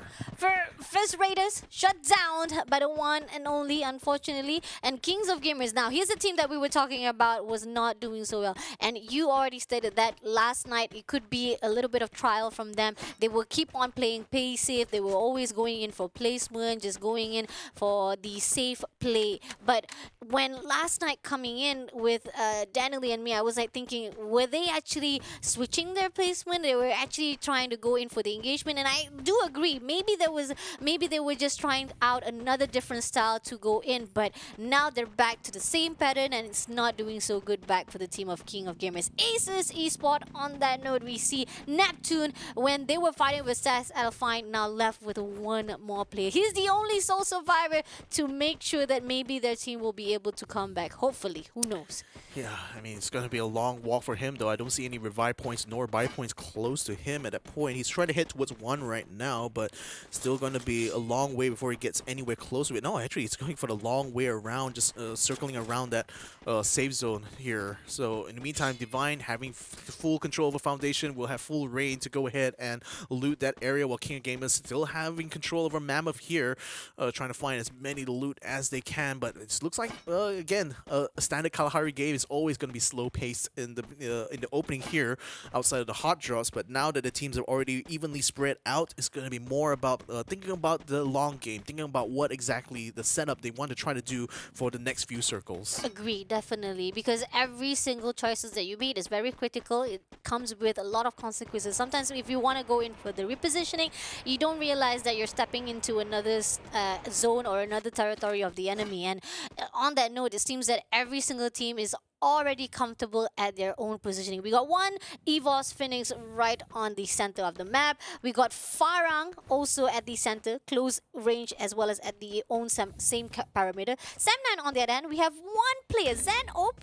Again, I think that he is going to be a little bit scouting to the area side of EVOS Divine, but I'm not sure if that's a good idea. It could be like they're just trying to figure out if they might be able to topple off with the team of EVOS. But on that note right here, we have Moshi spotted out FARANG, takes one, the glue wall comes in, and unfortunately both of them is gonna corner out. But the glue wall breaks, and Moshi unfortunately will be taken out by FARANG. Yeah, this is just a DPS issue right there. He didn't quite have the necessary amount of damage there to take down Spade, but kind of funny that he locked him out with a glue wall. If he actually was able to play that outright, that might have actually been a win for him. But nevertheless, though, it's going to be back to the lobby for him, as we now are aboard with FARANG here, taking control over the refinery area. They've already gotten 7 eliminations so far, so I would say they're actually having good momentum. Agree, definitely. And knowing that EVOS Phoenix was been pushed down below, definitely is going to give a great momentum for them. VGM on the other hand, we got V Gaming Esports. They're not so good at the moment right now. They have been struggling. Last night was performing wise, but on this note, last round, can they make it happen? Can they turn around and make an epic comeback for their teams? Moving on to the safe zone, it seems that the only team that is actually very safe on their own is actually EVOS Phoenix, FARANG, as well as we have King of Gamers, who might be able to gatekeep Sam9 if they want to go into the zone. Sam9 on the other note, they were the one who was actually going into King Gamers area. They were actually trying to, scout the area, but didn't find anyone, and then they go back to their own positioning. Coming back to the area of the safe zone right now, it seems that we have NIGMA Galaxy. EVOS been able to take down one of the players. What happened there? I think EVOS has a lot of snipers on their end, because they were also shooting at another squad earlier on. So I think like EVOS Divine at this point now, EVOS Phoenix at this point, does really want to solidify, the chances for them to get that booyah. So they're just slowly but surely eliminating any team that kind of like crosses their path, even if it's just like far away. And now they're already sending themselves up to the eastern side of where Refinery is. So they're already having their eyes very much set on the center of the map. They know that, the chances are this next circle is going to land there somewhere. So if they can somehow make their way close to that Refinery, perhaps they may be able to catch someone out. Yep, definitely. But Miros is quite nearby to the side of NIGMA Galaxy. Can he actually sniff a little bit of the area side now? We got Abba. Abba's coming in right now. Okay, look at that. He shots one. He shots two, and he gets it done. Nicely done. A great quick scope coming in. On the other note, there's one more player to go. Can they spot it out? He spotted out. But on that note, he needs to defend. He needs to back it out. He does the advantage for his teammate. Can he get it done? He's going in for the close range, but the glue wall is actually defending him wise. But he goes for the right. But no! Dude shuts down straight away. And that's what you do when you want to do for revenge, my friend. Yeah, I mean, good thing for NGX, they still have 2 members on the outside there, but this was an opportunity for them to maybe get an extra elimination point. It's just kind of slipping by their fingers. Divine, in the meantime, already trying to make their way towards that rock just to the west of Refinery, as Bara locked in the fight right now with Heavy as they stormed into the building here. Bara only having a glue wall for defense. He does have an out though, but unfortunately Tom XD comes out from the other side. They're forcing them to use the time turner here. More glue walls being brought out. Heavy trying to set up a big defense here as Bara tries to wrap around, does get the knockdown to Tom XD, should be able to eliminate him, while Kite in the inside takes down Mill now. That's 2 members of Heavy already out for the count. Can they find 2 more though? Fudai still on the outside, still trying to run away, but the blue zone is already putting his back against the wall, but a shot from a distance there. Buffalo is still able to get a shot into Jojo, but that's not enough to save his teammate. Definitely. I mean, like, the only team surviving at the inside zone is Buffalo, and thank God. I mean, mean, that's a great positioning and a great tactic. You don't want to have the whole entire squad been wiped out, and you at least have one more hope to survive till the end. We still have the rest of the team already into the zone, but on that note right now, it seems that we have Heavy coming into closer to the side of VGM, and as is spot, a great positioning for them as they are close to the side of FARANG. But is it going to be a sandwich between the team of Heavy as well as VGM as they're getting closer and closer to each other? Zone is closing in at the moment right now. Some of the teams will meet up eventually. My God. Even says ALFAINK is dropping straight on top of where VGM and Heavy is, and we also see Phoenix also making the way down there. So that little sandwich might just become a double-decker at this point now because there's just so much meat right now in between those bread. I wonder who's going to be able to take that first bite. So Jembal currently trying to fight his own against Axis. Oh, a little bit of a missed shot there. Tries to wrap around there. The auto aim not quite working out well for him. Jembal goes to the side instead. Oh, slash and dash. Shot hit on the ground and taken out. Oh my God.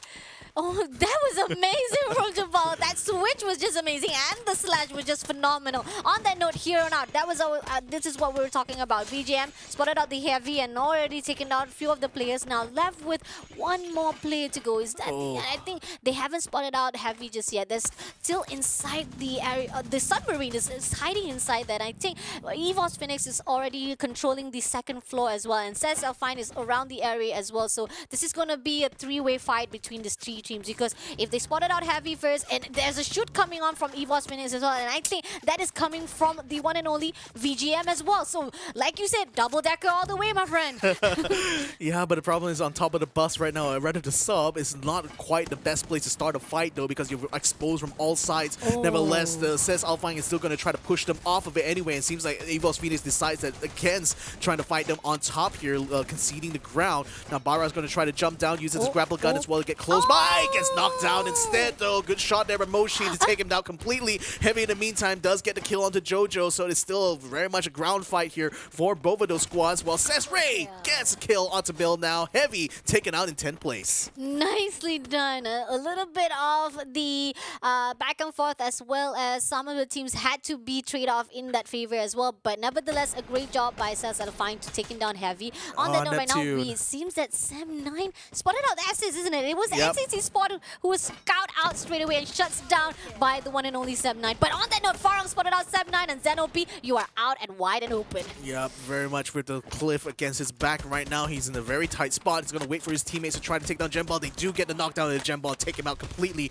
So that's going to be out of the way. Oh, actually, the Sam13 who third party that little kill there. So that actually opened up the door now for him to get out of the way. Now Sam13 continues to try to strike against Sam9 there, taking down one of the glue walls. Moshi in the meantime gets caught out on the side of the cliff there. Joanna is on the ground there together with VGM, trying to find a kill onto Boite, but Boite is hiding very well inside the tent with the glue walls keeping them from being able to access inside. While Ray on the top side is bringing shots down into Joanna, forcing him to try to run around rapidly. Boite finally has been knocked down by already. Glue wall is going to keep him locked in there so they can confirm the kill, but it's not quite out of the woods yet here for already, because he's still very much stuck within the zone here. The rest of VGM already surrounding him, trying to find a way to break through the wall. Now the wall's starting to break here. Bond coming in front with the shotgun, trying to get a kill, does get the kill done. And in the meantime, Sam9 gets himself wiped out completely. On the other side, Bond now still trying to fight here inside the time turner. Glue wall still coming up, preventing him from being able to access it close. That gives him a little bit of a breathing space right now to get some health back into the pool, but they still need to try to figure out how to deal with this last member of EVOS Phoenix. Jamel's still kind of running around here. Still, Joanna's able to just jump away there and gets herself out of trouble, but out of the frying pan, into the fire though. King of Gamers is still around where Joanna actually stands out. Oh, taking a lot of damage there. Glue wall coming out just in time. Jonah Zhao having to fight for his life, but his life is no longer in his hands. No! It was a freaking chaos again! No! It's a freaking chaos! This is the night of chaos, my Victor. My friend, I thought it was going to be King Gamers who shuts down EVOS Phoenix, but unfortunately it was going to be VGM who says, I'm going to get that one kill. We were the one who's shooting to the side of EVOS Phoenix. You're not going to get away, my friend.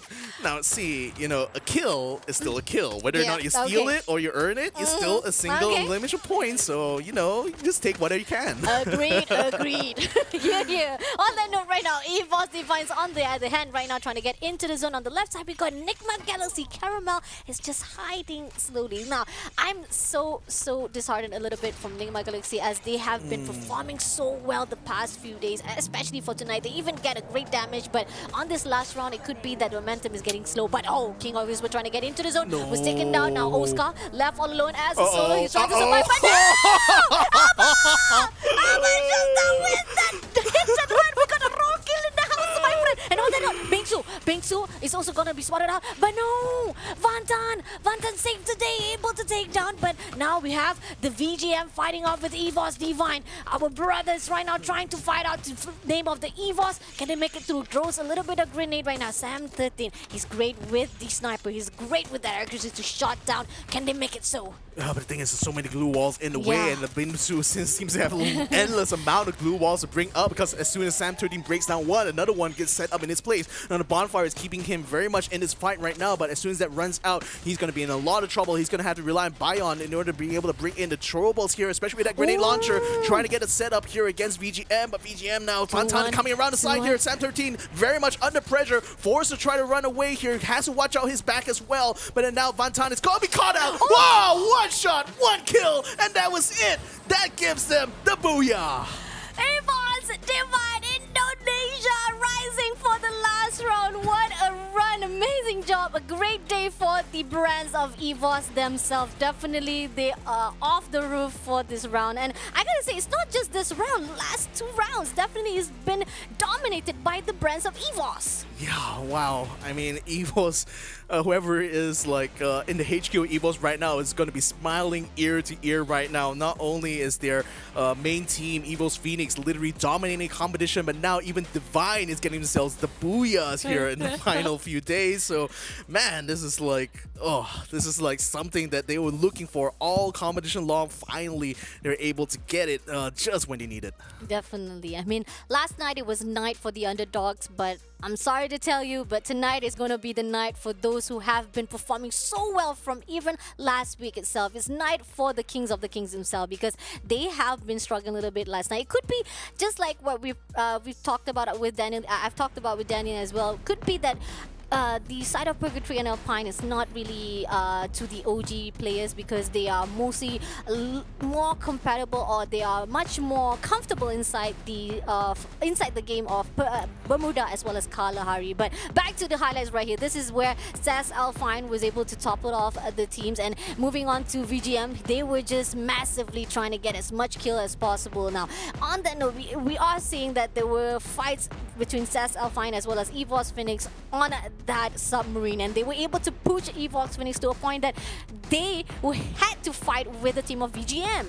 Yeah, I mean, the thing is that the last circle fight was very chaotic, and I think this is where kind of like teams like EVOS Divine here really thrive under the chaos here. I mean, the vehicle killer. Oh, boom. Oh my god, and on top of that, the grenades coming his way as well. So, oh my goodness. With his last shot here, Sam 13, just bringing in the finisher here for EVOS Divine, giving them the last booyah of the day. Certainly a day for celebration here for Divine, because that certainly is going to add to the tally and perhaps even give them another shot at getting into that top 6. Definitely. Amazing job by EVOS Divine for that last round. And I'm super excited to see what it will be like on the leaderboard, the overall of the whole entire rounds itself, because knowing that the massive fight that have been put out by EVOS Divine, there were a lot of kills that has already been put out, and especially knowing that they got the booyah, that will definitely push them over the top for that overall. And there you have it. In few more seconds ago, in 3, 2, 1, what is going to be like for this overall? What? Oh my god. 34 points? EVOS Divine, no, this is not just breaking the record of EVOS Phoenix, it's also breaking the record of NIGMA Galaxy. 34 points total for EVOS Divine himself. That is superb. And I gotta say, I mean, the fact that FARANG also is popping off for this last few days as well, I'm impressed as well, because we were looking forward to it, because we are asking like, FARANG, are they actually playing it too soft, too safe, to a point that they are at the bottom for that reason itself? But turns out, for now, it seems that they are finally pushing through, and the desperation can be seen already, but is it enough? And now that's the question that can be seen at the end of the challenge stage, which is for tomorrow. On that note, V Gaming Esports. Now, this is what I was talking about. 7 kills has been put out. Still enough, but I was expecting, because of the engagement that was done, I thought they had enough kills for at least the double-digit kill, but turns out it's not as much as we expected. I mean, with Divine literally hogging all the kills, it's just less kills going around for everyone else as a result. So, I mean, this is a massive, massive boost to EVOS Divine. I wouldn't be surprised if we see in the overall standings that they may actually have caught up very much to where Sem9 is, who, by the way, have only managed to net a total of 7 points total, 3 kills in this engagement so far. 12,554. That's a new record, for sure. Like topping off NIGMA Galaxy from that 10,000, definitely EVOS Divine saying, woohoo, we're here. We got 14 headshots as well. That was amazing. Definitely a great day for the Indonesian team of EVOS Divine. And I'm speechless, seriously. I'm really speechless for what has happened tonight.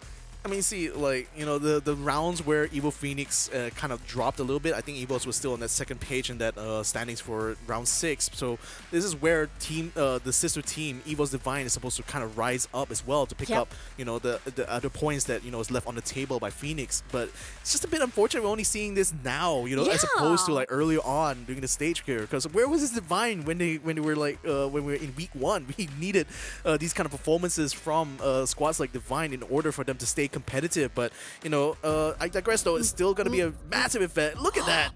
Made it just into 6th place there. So, wow, that's incredible. What? They literally put down Sem9, MDH, and V Gaming Esports right at the bottom 7 and 8 and 9. Oh my lord, Divine is just creeping it into top 6. 211 points. Yes, it's not like, I mean, it's not a massive gap when it comes to Sem9 as well as EVOS Divine, but still, anything can happen for day number 6, man, because that's the only last day for them to qualify to the grand finals. And you have to do what you can do, at least get the best pie right here on the challenge stage. Am I right? And on that note, we are seeing that ALFAINK still maintain at top 5 with 240 points. Not like, I think if EVOS Divine keep this up for the next day, which is tomorrow, maybe they might be able to get even more points for themselves and getting the better pick of the pie inside the prize pool. Oh, in fact, like if Divine actually overtakes ALFAINK, that's an extra 1,000 USD for them in the prize for this first phase. And I also like to give a shout out as well to V Gaming Esports, because they're the only. I mean, not to say that like you shouldn't be depending on Booyah, you should, but it's surprised to see that a team that hasn't actually able to catch that Booyah for themselves, but still managed to be maintaining themselves at that left spot. On that note, it seems that MDH, they were doing well for last night, but unfortunately for tonight, it's not a good night for them. So hopefully for tomorrow, all the teams are prepared for that last chance, because this is the schedule for tomorrow, day number 6, the last phase for the group stages. Until then, they have to compete again more for the second phase. But remember, even for this challenge stage, they have a great prize pool to catch up and getting a big pie for themselves. And for tomorrow night, it will be Purgatory and ALFAINK yet again. A map that me and Daniel was talking about, saying that some of the teams who were not popping off at Bermuda and Calgary might be able to pick up the pace here for tomorrow. Yeah, exactly. It's going to be exciting to see for tomorrow, because that will also bring the conclusion of this group stage, and then we're going to finally see who are the top 6 teams that have already kind of booked that slot going to Jakarta. So, you know, for those particular 6 right now, it's going to be, you know, a massive, massive final push here on this last day, especially for Divine, because, you know, even though they've just broken into that spot, I think they're still not quite out of the woods, because there's still a potential for tomorrow to kind of turn out very different for them as compared to today. So we'll have to see. I mean, that's the story that we're going to keep you guys hanging on, this little cliffhanger, until we see the final day here in day number 6. Definitely.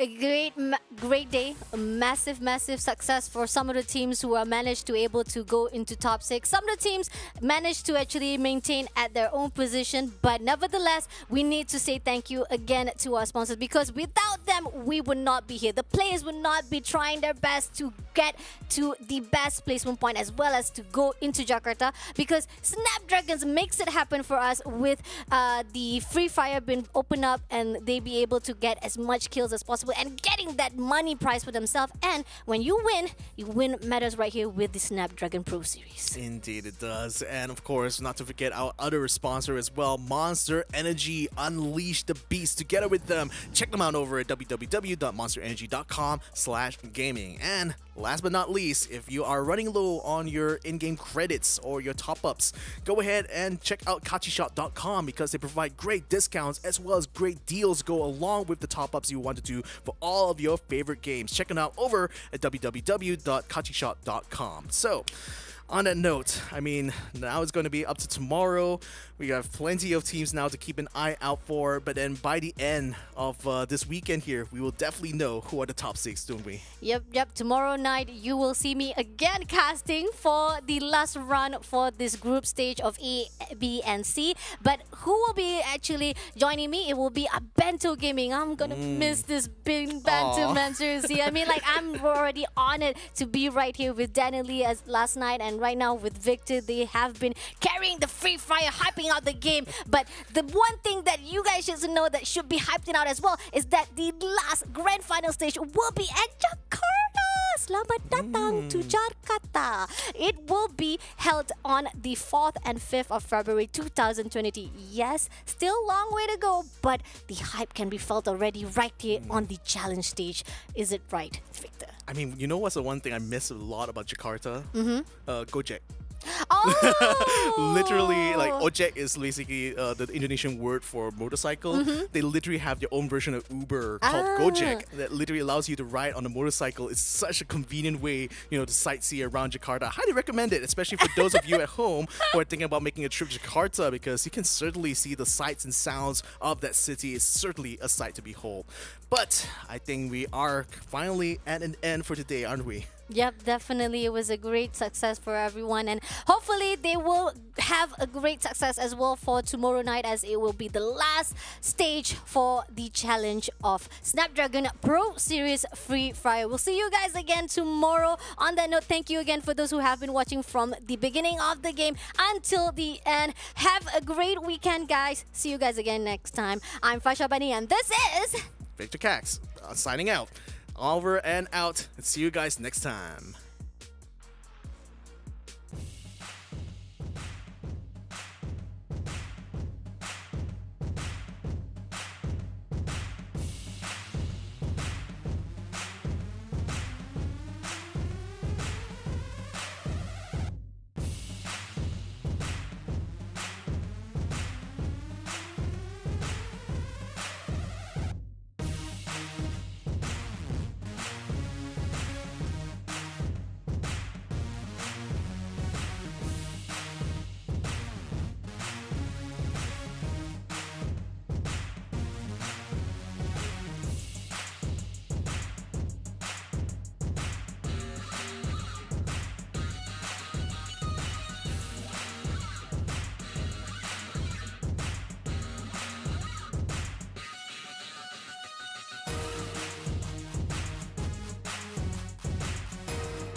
The Snapdragon Pro Series is brought to you by Snapdragon Elite Gaming, Monster Energy, and Kachi Shop.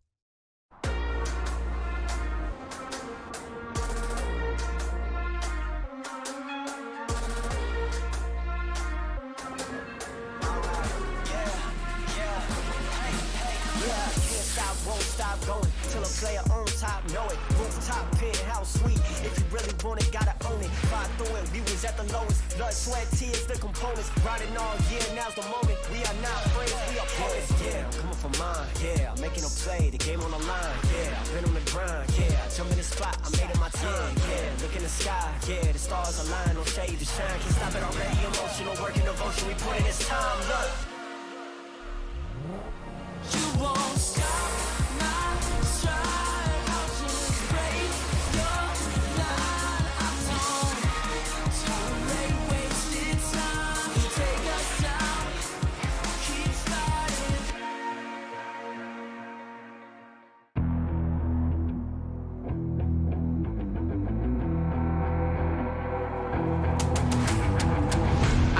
Get it, I'm on the mission, snap any minute, casually winning. Stop tripping on me, stop dissing on me. Yeah, I got a dream, can't take it from me. My fire's burning, I'm always learning. Tell me where to go, man, I'm on a journey. Yeah, I can't explain it, I get excited. Keep it 300, King Leonidas. Strap in, cause it's gonna be a long ride. Working on me every single day and night. There comes a time when your worlds will collide.